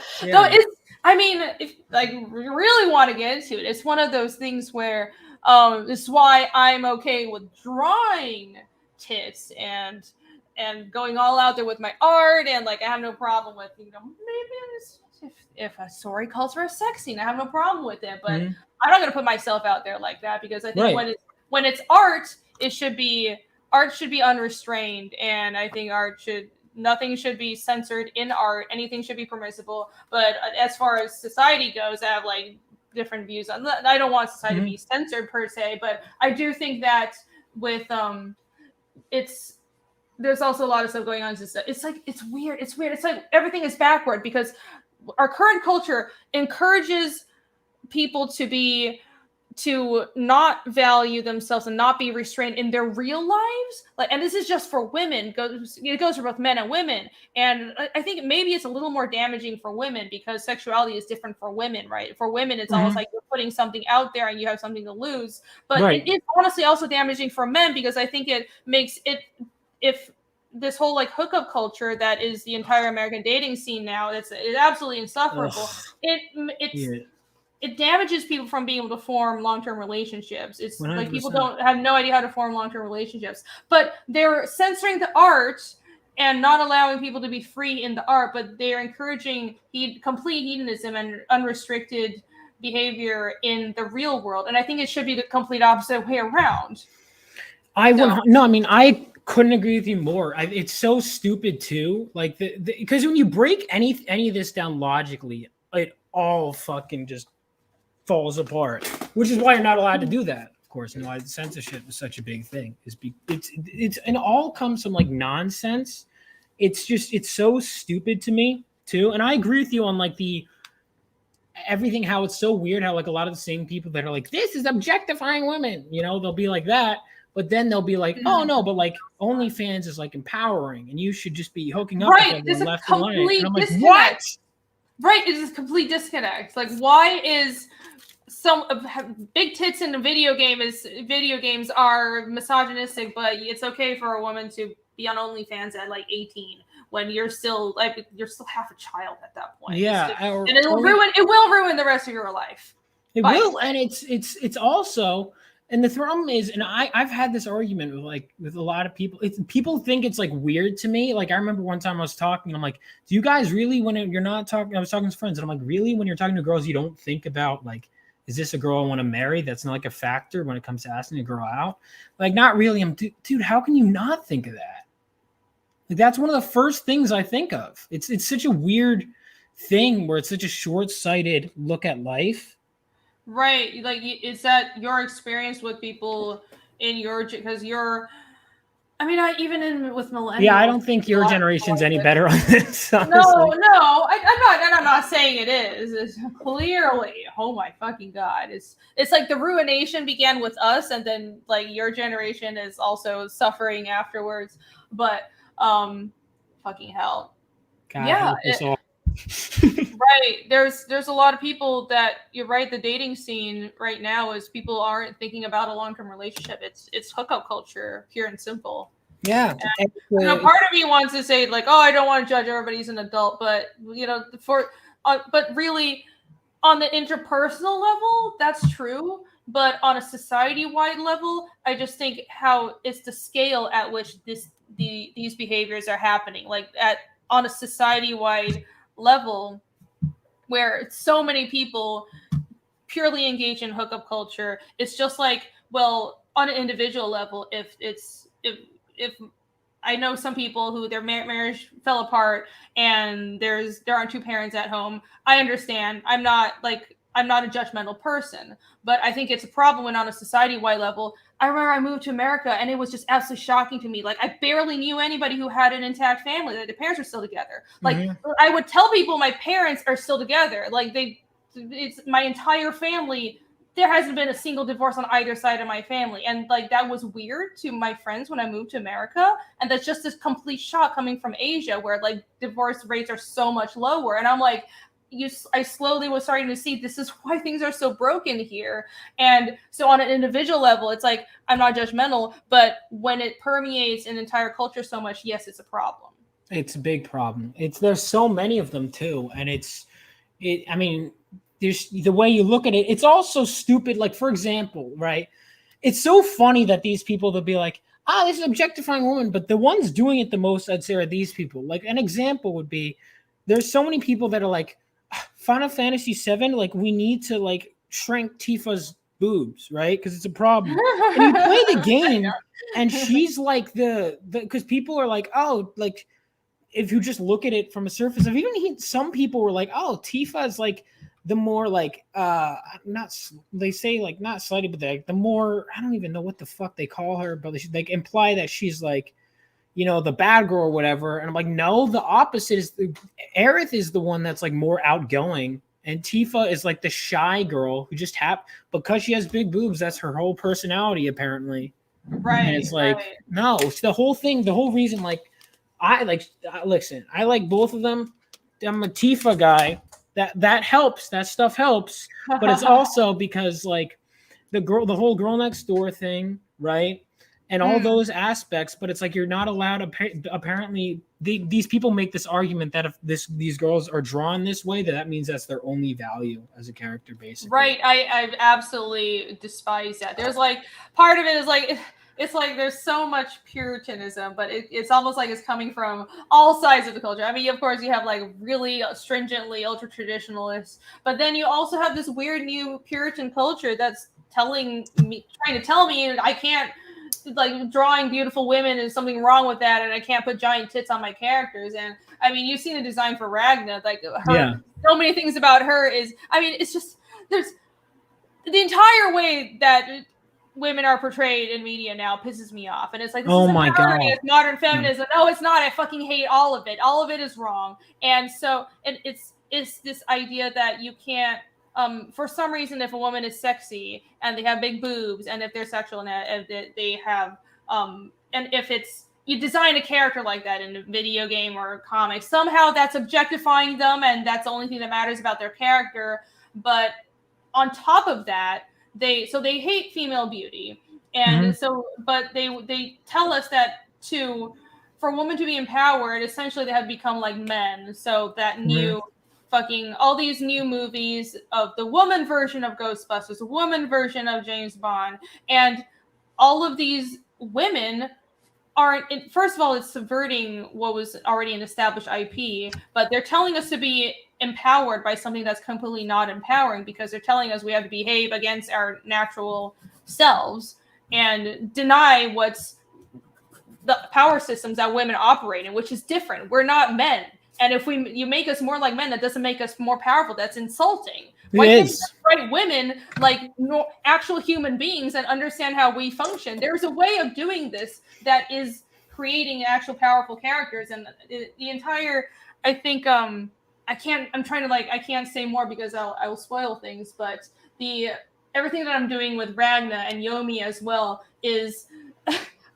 I was very insistent. I want to be ornery and rebel against this because I just hate all of that stuff so much. I want to show them how to actually do this right. I can have a sexy female character with giant tits, and she's also the smartest one in the group. She's also the most powerful one, but her character arc is amazing. She's going to be engaging. You're going to really like her. Nobody's going to think she's a Mary Sue, and she's going to be sexy and smart, and she can be interesting, and she's very, very, very flawed, especially at the beginning. Let me show you. It's going to be fucking great. Hell yeah. I'm excited for it. No, I'm excited for that. Listen, we build up to these Renie rants. I love them. They're the best. They're so good. They're always entertaining. I'm excited to read more Ragna. And that's the thing too. Like, okay, it sounds like a joke when I say, "Oh, she has so much personality," because when she first shows up, you see her big tits, but she does have like. There's so much you get from just that introduction. It's almost like. You can do that. It almost feels like an envy, not even almost, it's an envy thing too. I feel like a lot of these women are like, first of all, you shouldn't be jealous of fiction. You can be jealous in like the joking way of fictional characters, right? But like, if you're seriously like, dude, these people have better lives than me. Good. They're fictional. I want my characters to be better than me. Like imagine if I'm like, all right, so I'm 5'9". If I'm like, fuck this, why are these men all 6 feet tall? This is really upset. No. Right. There probably is an element of, well, I don't know what the fictional stuff is that. That's definitely what the body positivity shit is about. That is 100% jealous women who want to tear down what's actually attractive and beautiful. And all that stuff is completely fucked up. I hate it. That's bullshit. Absolute bullshit. Yeah, you can't change how humans are wired and what's naturally attractive. Yeah, it was I thought Vaughn was tall. My whole world was shit. 5'9" isn't bad. 5'9" is not short. That's Not average. short. That's the 5'9" is that's the literal average for American men. Listen, I'm taller than Renie, so I'm good. You know what I mean? If women start being taller than me, then we have problems. Okay, well, you need to meet Shay, I guess. Shay's Shay? like 6'2" or something. Who? Shay, Red Valkyrie. Red Valkyrie's. I've never watched her streams. Red Valkyrie's a girl? Yes. I've never watched Red Valkyrie. I didn't know that. So Shay Women inside. read comics? Yes. This is news to me. Yeah. Yeah, I'm weird. 5'9" right? white. Oh dear. Dude, Wow. man, now you might have different issues. Yeah. That's anyway. What the fuck? I was actually gonna say something that was so funny though. That was God, pretty good. I'm trying to think of what I was gonna say. It's pretty good. You said it's pretty gay. Did you just say that? Huh? Oh, that that's pretty gay. No, I didn't. I was looking at chat. Your chat's been calling you gay for like 3 hours. Oh, yeah. Oh, I'm what sure else you're is used new? to it. Yeah, I'm sure you. Why am I gay this time, guys? Can you just give me like the bookmark? Kick Vaughn again? I'm not kicking myself. I used to do that. Was my shtick. Do you remember that, Renie? I used to come in your streams and say "kick Renie." Oh yeah. I remember I did that to Patrick once. He's like, "Kick me, Vaughn. I'm gonna kick your ass." And I That's a good one. I love Patrick. I'm gonna take Patrick's that. a great guy.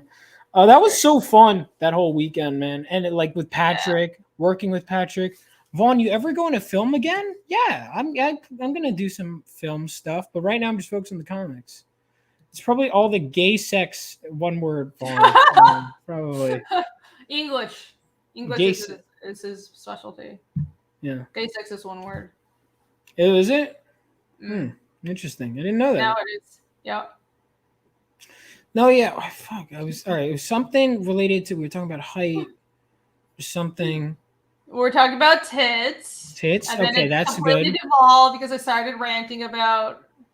No, but it does go into the larger issue. You know, I've thought of that too, honestly. Because look, I like that as a man, but it's almost like I appreciate it more now that being told I'm not supposed to. You know, it's like now that they're supposed to be like, Vaughn, you can't do this. I'm like, well, you know what? Fuck you. Now this girl's gonna have huge tits in my script. I didn't even think about it before. Yeah, definitely. Let's talk about ass. We could do that too. Let's talk about ass. We appreciate that around here, I think. Munoz is an ass man, confirmed. Listen, every man likes both, in my opinion. I think so. You know, I mean, it just makes sense. I think that all that physical attractiveness is physical attractiveness matters, especially more with men towards women, and it does matter for women as well. And people say, well, women don't only want your money. It does. Physical attractiveness does matter, but in the long run, it's all that stuff wears off, right? So yeah, there's which comes back to the main point, right? Yeah. People are looking for surface level things, and when you look for surface level things, men and women, you're going to have a fucking surface level relationship and a surface level life. Mm-hmm. Because that's what we're being taught. And we're being told that this is like some good thing. And it's like, are you nuts? Yeah. It's also, it just never made sense to me. I was never into the hookup thing because I'm like, what? Like, I just make out this girl, never talk to her again. That's so, why? It's weird. Yeah. It was really shocking coming from Asia. And I mean, I think it's almost sad. I feel like all the fucks up all the fuck ups of American culture, because America kind of permeates the entire world. That's just how it is. And I worry about Asia becoming more and more like America. I think to an extent there is, you know, how we're seeing that even in Japan, Japan has their own brand of feminists, and mostly Japan is just not having it because they're pretty traditional. But I see the stuff in Taiwan as well, and it's so fucking annoying. And I think the traditional culture is so strong. I think it'll be fine, but it honestly just grosses me out because I think this is something that's completely unhealthy. And there's this idea right now with all these postmodernists and woke culture and whatever, where the approach is, well, it's progress. Why don't you hate progress? Well, right, the way I think of it is you're not thinking of where you're progressing though. Yeah, Progress that's is progressing naturally where? good. Progress isn't naturally good. You know, the Great Leap Forward was progress for the people that were pushing for it, you fucktards. So maybe think about where this leads a bit. Oh my God, it's true. I say that all the time. People are like progress. I'm like, progressing to what? Who determines what's progressive? What if we're progressing off a cliff? I mean, it's a lot of nice words. It's progressive. It's inclusive. But well, why don't you think about the next step? Like, why don't you let's look at the results, right? Just because you frame it in nice words doesn't mean the results will be good. Maybe it's emotional manipulation, but I think a lot of people are emotional and they don't think about that. And you know, to be honest, a lot of this stuff I didn't realize until years later, and it was like a slow drip of building up to real. And I think a lot of people are like this, but yeah, it sucks. It sucks. You can't. Progress isn't just always good. Maybe sometimes it's okay to appreciate tradition and not throw your entire civilization down the drain because you want to be a rebel and progress. What? It's okay? It's okay to say no or hold on or maybe don't destroy my country, please? It's okay to do that? I agree. I know. I quite like America. Yeah. I don't have to be here. I chose to be here because it's pretty fucking great, you know? It's pretty great. I know. We're glad you're here. That are born here don't appreciate it, but it's pretty great, and I would like it to not be destroyed because you know what? If America's destroyed, there's the fallbacks are all pretty shit. I don't want. It's like I don't really. Just because what we have here isn't perfect doesn't mean I want it gone. Let's just say that because I don't want China to be the world superpower, nor Russia. So I don't think. Why don't we hold on to this? That's why. That. Yeah, that's why World War III, you know, the bad guys are Russia, China. You know, I made a list of some bad. Oh yeah, that was fun. Yeah, I'm really gave me some great feedback. Yes, I'd love to even hire you to do some stuff with that if you're ever interested. Just giving in-depth notes or whatever. Oh sure. That would be a lot of fun. That was. Yeah, I don't know how in depth I would be, but I'd happy to. We'd figure it out. We could talk it through. But that was good. Yeah, that was. If you want my World War III with superhero stories, that'll happen. Living Legends will give a hint at it, and then my plan is to do prequel too. I'd have so much fun with that, man. That'd be cool. Oh, you're gonna do a prequel, right? Yeah, it seemed like. I mean, honestly, I didn't go that much into detail. If I had to go into detail, I can do a lot more research, and I follow a lot of geopolitics channels. Mm-hmm. But it seemed like with your current series, it started after. The story starts after World War III. It's over for a long time, so you just needed the basics. But I love this kind of stuff. I love history, geopolitics, predictive history, or predictive, alternate history and all that kind of stuff. It's fun. It's really fun. I know I have those channels. I'm sure you have it with me because we are always recommending stuff to each other. We also have mountains of work. So it's like, I want to get into everything you recommend me. I'm trying. Like What If, Alt Hist, I know is the one you mentioned. Yeah, that's a good channel. Yeah, I just recently found them. They're great. It's super based too. You guys should check it out. Based. We love based things around here on the Vaughn Coleman YouTube channel. And speaking of based, like based, yeah. Oh, you got the words out of my mouth. Oh shit. Hey! Great minds think alike. That's right. Asians love white people. It's so strange. Is this true? Apparently. So do you love yourself? Yeah, I love myself. That's good. Well, my parents are the stereotypical Asian and white person match. So. Are they libertarians? What? No. You know about that, right? What? Hang on, I gotta show you this. I think you'll find it funny. What? Why is this a libertarian meme? I thought it's just every Asian and white guy. It's like a white guy with an Asian girl. This is like super. It's all over. It is very common. There's a Facebook group called I think Libertarian Guys and Their Asian Wives. Yep. It's like, hang on.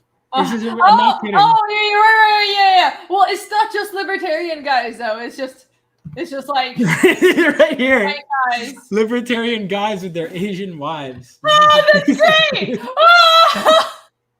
326 members. Oh my Holy God. shit.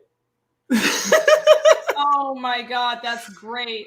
Oh my God. Wait, respect. It might be because from having been overseas and around Asia, a lot of the expats, like the white guys that travel around Asia and stuff, had a bit of a libertarian vibe to it. I just think the kind of person that would like move across the world and like just move to Thailand or some shit and like find a girl and get married there. But I don't know. The rules are respect our brethren, no commies and socialists, do not violate basic terms of service, keep the content libertarian and or Asian related. No purely sexual content of other women. Oh, okay. So what do they just like I probably can't join the group then. You probably can't. No. It's probably an exclusive. There's no way there's 326 people that are just that, right? That is fucking hilarious. Holy shit, I didn't know. How did I not know about this group? This is. Can I join on behalf of my parents? Oh, that's a good question. You think they'd allow you in? I was like, I am the product. I don't know. My dad's libertarian. He's probably not. Yeah, you should convert him just so he could join the Facebook group and we can get an insider to see what goes on here. This is so. I just thought, I'm surprised you've never seen this meme. This is like a meme that's been passed around, but yeah, this is like a thing. Oh, that's funny. Anyway, back to Fiendish 2.5. Right. But I had to show that because it's just too fucking funny. All right, let's refresh real quick. Yay! I hope it went up. Da-da-da. Come on, guys! Come on, everybody! Oh, we've been talking so long. Back this book. Well, we'll have hard charges, I guess, too. So we could end this soon if you want, Renie. Whenever. I don't want to, I'm enjoying it regardless. I'll keep going, but just letting you know whenever. No pressure. Sure. But Fiendish 2.5, this is going to be great. It's an origin story. If you haven't backed Fiendish yet, you should. It's self-contained too, my understanding. Yeah, it's self-contained. I mean, I reference things that happen in the main series, but it's you don't need too much reference. It's like it's a self-contained character arc, and I think you guys are really going to enjoy it. You could read. I have like the whole blurb and everything on the campaign page, but basically it covers what happened with Casimir after his hometown of Dorvo was destroyed, and that was established in book 1. But you don't need to necessarily read the main books to understand that. And it's more about how did he survive, how did he become the way that he is now, and on a deeper character level, it's really. I was writing a character that clearly had a lot of trauma, so he had a lot of survivor's guilt from what happened in Dorvo, and it's essentially a story of a character that had been through a lot of trauma and a lot of pain trying to find his way again. I don't want to be too depressing, but I'm very proud of how it turned out. I think it's going to be pretty good. Yeah. I'm excited for it. It's not as depressing as I'm making it sound. It's actually very hopeful and sweet. Yeah, that's good. Listen, I like your stuff. You have a good balance. Like Fiendish 2 had a very good balance between like the heartbreaking stuff and then the bit of hope. I'm worried about being too depressing because sometimes it's like I'll come up with a story, then I have to write. I mean, I'll have to draw what I just wrote, and then I'm like, what the fuck was wrong with me? But I'm hoping it's not too much for people. I definitely want to keep some hope in there. No, 100%. But you gotta give people the feels, and you gotta make it real. And sometimes things are sad, But I think you did a great balance of it with the last one. With the I thought you said with what? Oh yeah, no. Oh no, I said I'm glad. Yeah. So I'm looking forward to the next one. I think it's going to be great. I'm looking forward to 3. You said 3 is going to be like 100 pages. Oh, I don't know about 100. I've not done thumbnailing it yet, but it's going to be a big book. I'm changing. I've been slowly refining my pacing. So if you notice how book 1 was paced versus how book 2 was paced, it was quite different. And I think 2.5 was way better paced than either of those. Chapter 2 was pretty decent, but I had to do a lot of revisions with like even at the pencil stage. I had the inks half and I was like, no, I could have paced this better. So I was editing my pencils. But with book 3, I was like, I think I've got this down. I'm going to have the pacing down from the beginning, but it's just I have so much material to cover. It's going to be a big book. But I'm really excited because that's going to launch around the middle of next year, and we're the characters are they're traveling somewhere. If you read book 2, it's pretty you'll know that their goal is to eventually it's pretty obvious where they might eventually be going, but there's going to be a lot of reveals. We reveal at the very end of book 3, we find out who the main villain actually is, because I've been keeping that a secret. We don't actually know who the antagonist of the series is. We've been seeing a lot of hints, a lot of just effects. That's where the demons come from, but what really happened in Dorvo, and there's going to be a build up to that and a lot of demon fights and more character stuff. I can't wait. It's going to be awesome. I can't wait either. I'm excited to see the villain. I know you keep talking about him, and I know that feeling. Yeah. It's driving me crazy. There's so much so like you don't understand. If I'm sitting here, I'm just like, there's, you know how when you write, and especially, I mean, I'm sure we're all visual thinkers, and there's so many fights I want to get to that are in my mind, and I'm like, I can't wait to get there, but I'm like 3 books away, and I can just see it in my head, and like you can see the motion and how cool the characters that I haven't introduced yet are going to look, and it's like this stuff keeps me going, man. This is Really, it doesn't matter how much you have to stay up, because I want to get there, and it's gonna be awesome, and you guys are gonna love it. Yeah, no, I got that. It's good. It's exciting, man. I remember some of my favorite plot lines are gonna be like pushed back to like issue 50. And I'm like, fuck, but I'm like, but it's gonna be good though. It's gonna be good. But I've planned shit out that even my first 8 issues are like, my first arc isn't where I want to be, because I'm like, I still know I'm still not where I'm going to be. So I'm behind on being behind, but it's all going to be good. It's like my first issue I've written 1,000,000 times so I could get to where I want. But I totally get that, like, I just want to get it done, you know? Yeah. Yep, I know that feeling. But then when it's done, I feel like I'm just going to be empty inside. And you're like, where? Oh no. My child You're gonna be empty inside? Yeah, I don't know. I don't know. I don't know what I'm gonna do with my life when I'm done with Fiendish, but I'll figure it out. Well, you have about like how many years to figure that out? It's just the next 10 years of my life, so I'm not too worried right now.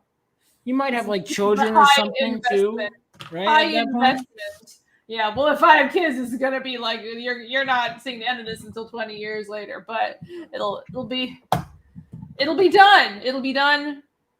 I will do everything in my power to not George R. Martin, you guys. This is my primary. You hear that, guys? She's not doing that. Hold her to this standard, guys. I mean, I'm gonna hold myself to that standard, because that shit. Yeah, I know, because you listen. Oh when your favorite artists hurt you, when your favorite franchises hurt you, it's a great. As much as it sucks, and all this stuff sucks, I truly think it's all going to be for the better. Like, it's making us better artists. We're now pushed independent. So that way, imagine if we spent all these years, like I know you spent 4 and that was awful, right? And I have tons of pity for like how they treated you in Marvel and all that. Yeah, whatever. But my point is, imagine if you spent your whole life there and then they were like, you don't own anything, bye. Yeah, I feel way worse. God, but we're both still young. You know? Yeah, I feel way worse for the people who have stayed there for so long. Honestly, a lot of the people who all those comic creators that are still in the mainstream, they go crazy, they spurg on Twitter. I think part of it is just they're angry. They spent their whole lives on this and they can't leave. They have no fallback, and they're mad at that, and they're desperately trying to cling on to that system, because they don't have anywhere else to go. So it's sad in a way, but I think we are lucky that you didn't even get into it. You're like starting out early. I'm a little envious of you. I wish in my 20s I had figured things out this much. I was like trying to do the right thing, trying to do the company job because I felt like that's what I was supposed to do. But it's never too late though. Well, the good thing about you is, you have like 30 years experience, but you look like you're in 20s, so you're fine. Okay. Well, the aging system is different. System, right? Yeah. Well, the whole scale for Asian aging is I'm gonna look pretty decent until I'm about like 50, and then I'm just going to like crash and burn. But that's okay. I think 50. You sure? Because I don't know. I mean, like people like look at Bai Ling. Have you seen Bai Ling? No. She's in her 50s. She didn't hit the wall quite yet. She was at Tampa, actually. Yeah, if you take care of yourself, you look pretty good until you're pretty old. So I don't know about Asians that. don't raisin. I feel like it's got to be like at least 60. I don't know, because like a lot of even the guy who created Smash Bros. Like Shigeru. Wait, no, that's not Shigeru Miyamoto. Fucking Sakurai. Dude does not look like in his 50s. Yeah, Bailing was at but also you have the blood transfusions as we've established. So Yes, the and blood once you hit 50s, you transfusions can for my continue that, enemies. you'll be fine. Yeah. I will. I'll be sure to do that. So, Yeah. continue So you got to get your targets and you got to line up the versions to do the transfusions on, which shouldn't be hard. If you go to a lot of comic conventions, I'm sure you'll be able to pick them out. Oh, damn. I didn't even think about that. Thanks for the tip. Yeah, no, it's, when we're scoping out the con scenes, Renie's going to be like, that's what I was really doing in Tampa. Oh, that's why you weren't. There was like one of the dinners she wasn't there. She had dinner, but she was blood transfusions. Yeah, I was collecting my virginal blood. The convention. Oh man, that's funny shit. Someone did ask, by the way. I was gonna ask this, and then I forgot because we had like actual important questions and like story stuff and like, cultural stuff. But what is the difference between emo and goth chicks? We don't have to do the power. That would be creative block, emo versus goth in storytelling. I'm kidding. But real life. Oh. What's the difference between emo and goth? Were you ever emo? I guess so. I mean, I was just a moody little shit, and I've always liked black, so I was like, I guess it was kind of emo, but I was never like in the culture, so to say. I just like dark things, so I don't think even back then I called myself emo, and I still don't. I was just like, people say I have, oh, you're gothy. I don't think so. I like horror. I like dark things. Black is cool. Whatever. But yeah, what is the difference? I don't really know. Like, there's a whole ass subculture where they'll like gatekeep you if you don't actually know all the nuances. So I'm not about to deal. I'm not about to touch that.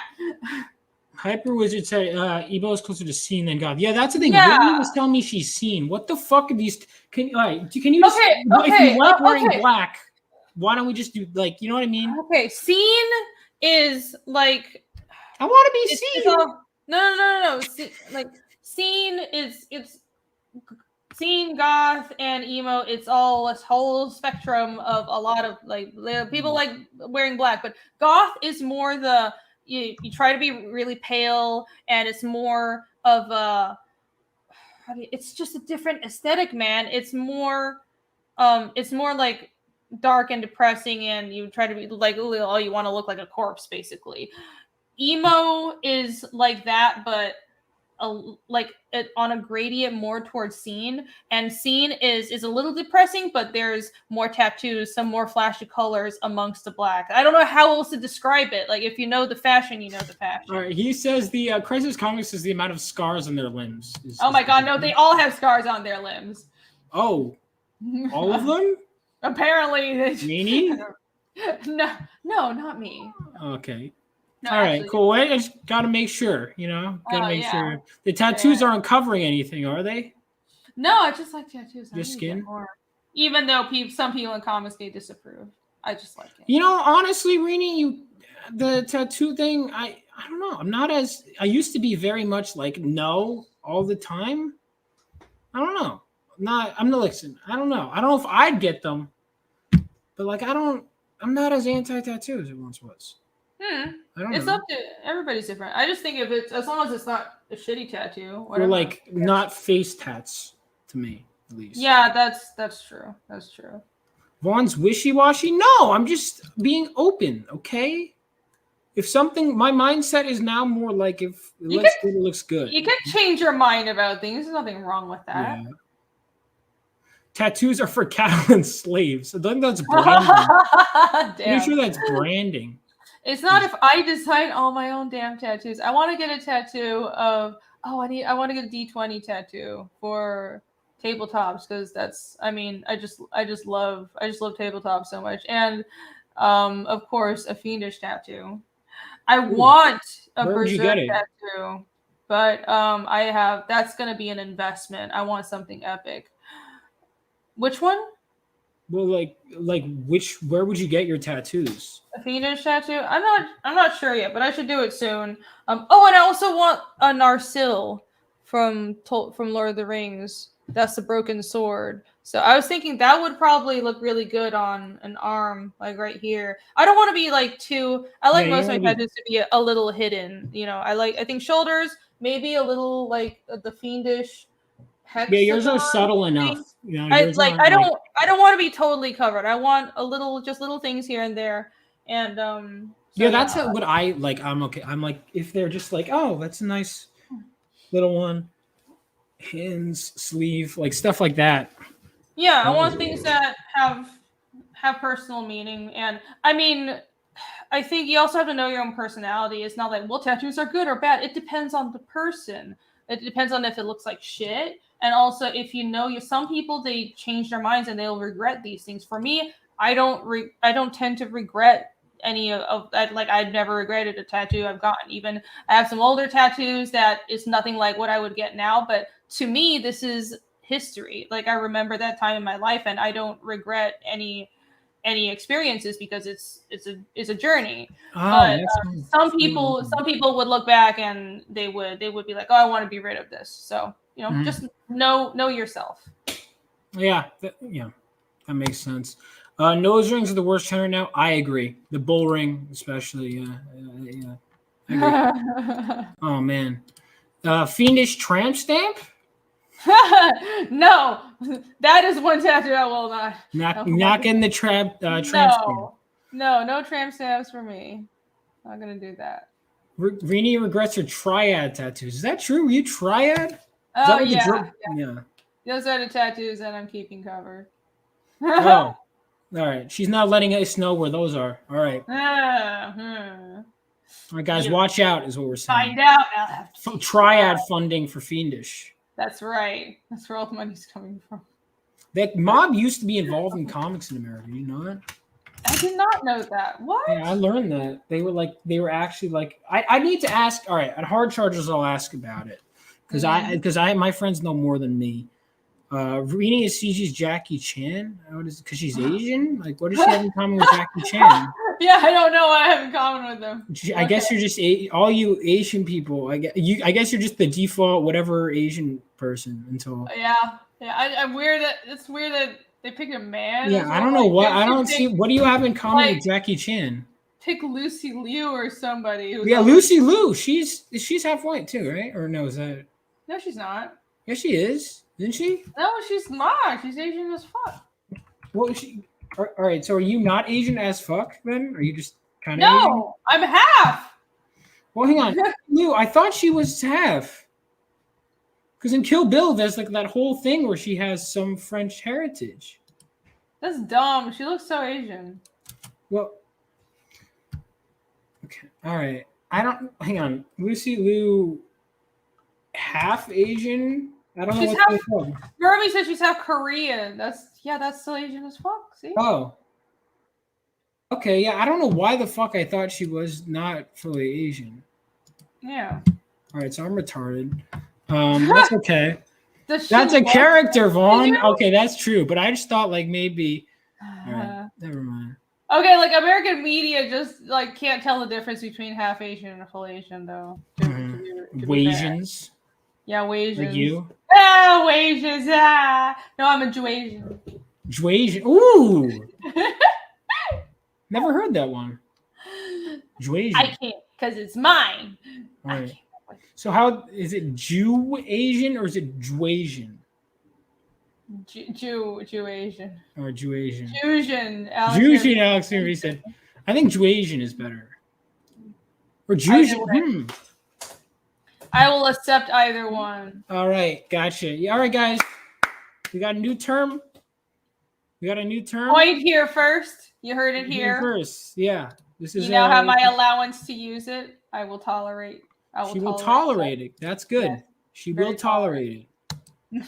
So on that note, guys, definitely, like I said, we're gonna refresh this one more time. Let's see if Vaughn got me any more backers. Oh no, he didn't. It's okay. No, I did. We're getting closer. Hopefully, hard charges will get you some. I'm maybe. trying to get you more Renie. You Well, did. You I did. want you to I succeed. mean, I know I got you are, hooked up but a few. also I'm not just here to make money. I want to hang out, and this was All right, well that's good. That I'm not completely insufferable. not completely. Not No, completely. only a little, right? Yeah. Yeah. Well, it'll be 16K. So I'm not worried, man. I paid my artists already. I just want to get this book out. This is one of the with 2.5 for me. I really just want to show everybody the story. Like I'm way more worried about the main series. I hope. Oh my god, I'm so. Now that book 2 is going out, I'm so nervous about 3 already, and I haven't even started like What are you penciling nervous or about? inking it. Well, it's just I hope people come back for it. I hope people like it. I hope it Renie, funds. Fiendish 2 is genuinely fucking great. It's great. And I think people are absolutely going to come back for 3. I hope so. They will. More Yeah. people will come in too. I hope so. Yeah, so yeah, you're getting nervous again. No, people will come back for it. Now, Okay. real quick before, because Renie's okay for a white girl. Well, thank you. Yeah, you're okay. So you're okay for a white girl. Then we got, all right. So real quick, I do want to just, before we close out, I just want to say this is now Renie approved, and there will be, are we allowed to announce? Renie and I are talking about potentially having her do a cover for Living Legends. Sure. But yes. yeah, she's going to do It'll a happen. cover for Living Legends. So definitely sign up for this. Jules, if you know my friend Jules, if you don't, make sure to check out Hard Chargers tonight. You'll meet her. Is doing an exclusive free trading card for my comic Living Legends, set 20 years after World War III. Living Legends tells the story of this son of a World War III veteran who is struck by lightning while holding a crystal in his hands. And he tries to strike out and become a superhero like the ones that inspired him, but he finds himself way in over his head, fighting a villain that's totally out of his league. So if any of that sounds interesting to you, check it out. This is going to be the first part of an ongoing series. It'll turn into a superhero team book, and I'm really excited for this. So definitely check it out. Unless, Renie, what is you think it's about as someone who read it? Anything? What did I think it's about? No, I don't know what the fuck I was phrasing it like that. No, I mean like when you read it, like what stuck out? Or like what stuck out? Like what was? Why should people sign up for my book from someone who's read the script? I liked the character interactions. I think you spent a lot of. Mm-hmm. I think you thought a lot about how they interacted. And I like that. Yeah. I love writing dialogue. Yeah, I felt the dialogue felt very natural, even not being able to see the actions on, drawn out and the art and everything. I think that was the best part. Thank you. I love, that worried me because I fucking love writing dialogue. But it's also like I know someone's gonna have to letter that and draw around it, and I'm like, I feel bad because I'm almost like, am I writing too much? But we'll see. We'll see how it goes. Figure it out.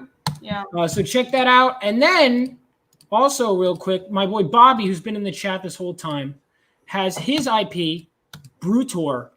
Brutor is set in a horrifying future controlled by the commies, where this guy who doesn't even know what he is or who he is being experimented on.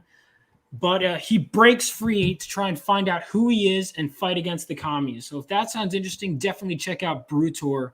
It's this badass book. Like every other book that I'm promoting here, it has a free trading card when you sign up. Well, not every other book that I'm promoting here. You'll see. But definitely check that out. So with that out of the way, I do want to announce the next Vaughn Coleman Presents, as well as the book that is going to be presented, because it's my first ever published work, actually, is going to be in a 10-pager. It's a Western. Renie and I were talking earlier, actually. This is good, but I didn't want to interrupt the show for myself, about like hot chick characters and how people are like, we can't do that. I remember I came up with a storyline called Lands of the Lawless. You can't see it on here, but it's like about this hot chick who's a gunslinger in a futuristic West. And she is in this high-tech truck, and she gets assaulted, and she fights back. It's going to be an ongoing series, is my hope. At some point, I am focusing on living legends, but I definitely want to do that. And if there's enough demand for it, I will put in the work because I want to do that series. So if that interests you, definitely sign up for this book. It's going to be a 10-page short story in the back of a trade paperback, and I'm really excited for it. It's going to be launching Tuesday, and then I'm going to be interviewing Phil Russert, who wrote Tragedy, and I won a writing contest to get this book published. They liked my script. They decided to publish it. It was a screenplay I wrote in college, or at least started. I didn't finish it, and I'm excited. So definitely check that out. And make sure you check out Fiendish 2.5. Follow Renie on all of her socials. Yes. Go to fiendish.com. Thank you. That's right. Check out the website. The campaign is mirrored on the website too. And if you missed out on the 24-hour cover, you can still get it on the website for some reason. So do that now before it guys, get that 24-hour cover. I can't believe that was a glitch. I discovered the glitch. Are you upset with it? Very interesting. No. Because I feel like, I was gonna say, it didn't seem like you were, considering that you're like not hiding it. You're like, yeah, get it now, which is good. We want more people getting this cover. It's beautiful. Yeah, I want people to get it. It's almost I feel bad at people that, because it's like, yeah, I said it for 24 hours, but then it's like when people are like, oh no, I missed it, I feel bad because I'm like too nice like that. So yeah, I'll have it taken down. I'll talk to Luke, but get it now while you can. Oh, I forgot to mention, I should have shown the cover for the Western. Well, I don't have it on me right now. I'll find it. But Bobby did ink the 10 pages for Land of the Lawless, too, if that doesn't sell you. Anyway, guys, thank you so much for coming on. Renie, you're the best. You're welcome on anytime. You know that. I love Thank honestly, you. just, Thanks for having me on. This is great. My pleasure. Love talking to you. We're in a group. We're just hanging out. Always a pleasure. I'm going to hit up the con scene big time next year, and I'm looking forward to it. And I'm looking forward to Fiendish 2.5 and 3. See you guys next time. Peace out. Bye. Oh, hard chargers tonight starting at 10. Renie, are you going to be back for that? You are, right? I should. I don't know how long I'll stay, but I'll Yeah, pop it's okay. in. Thank you so much. All right. See you tonight. I don't want to keep you waiting.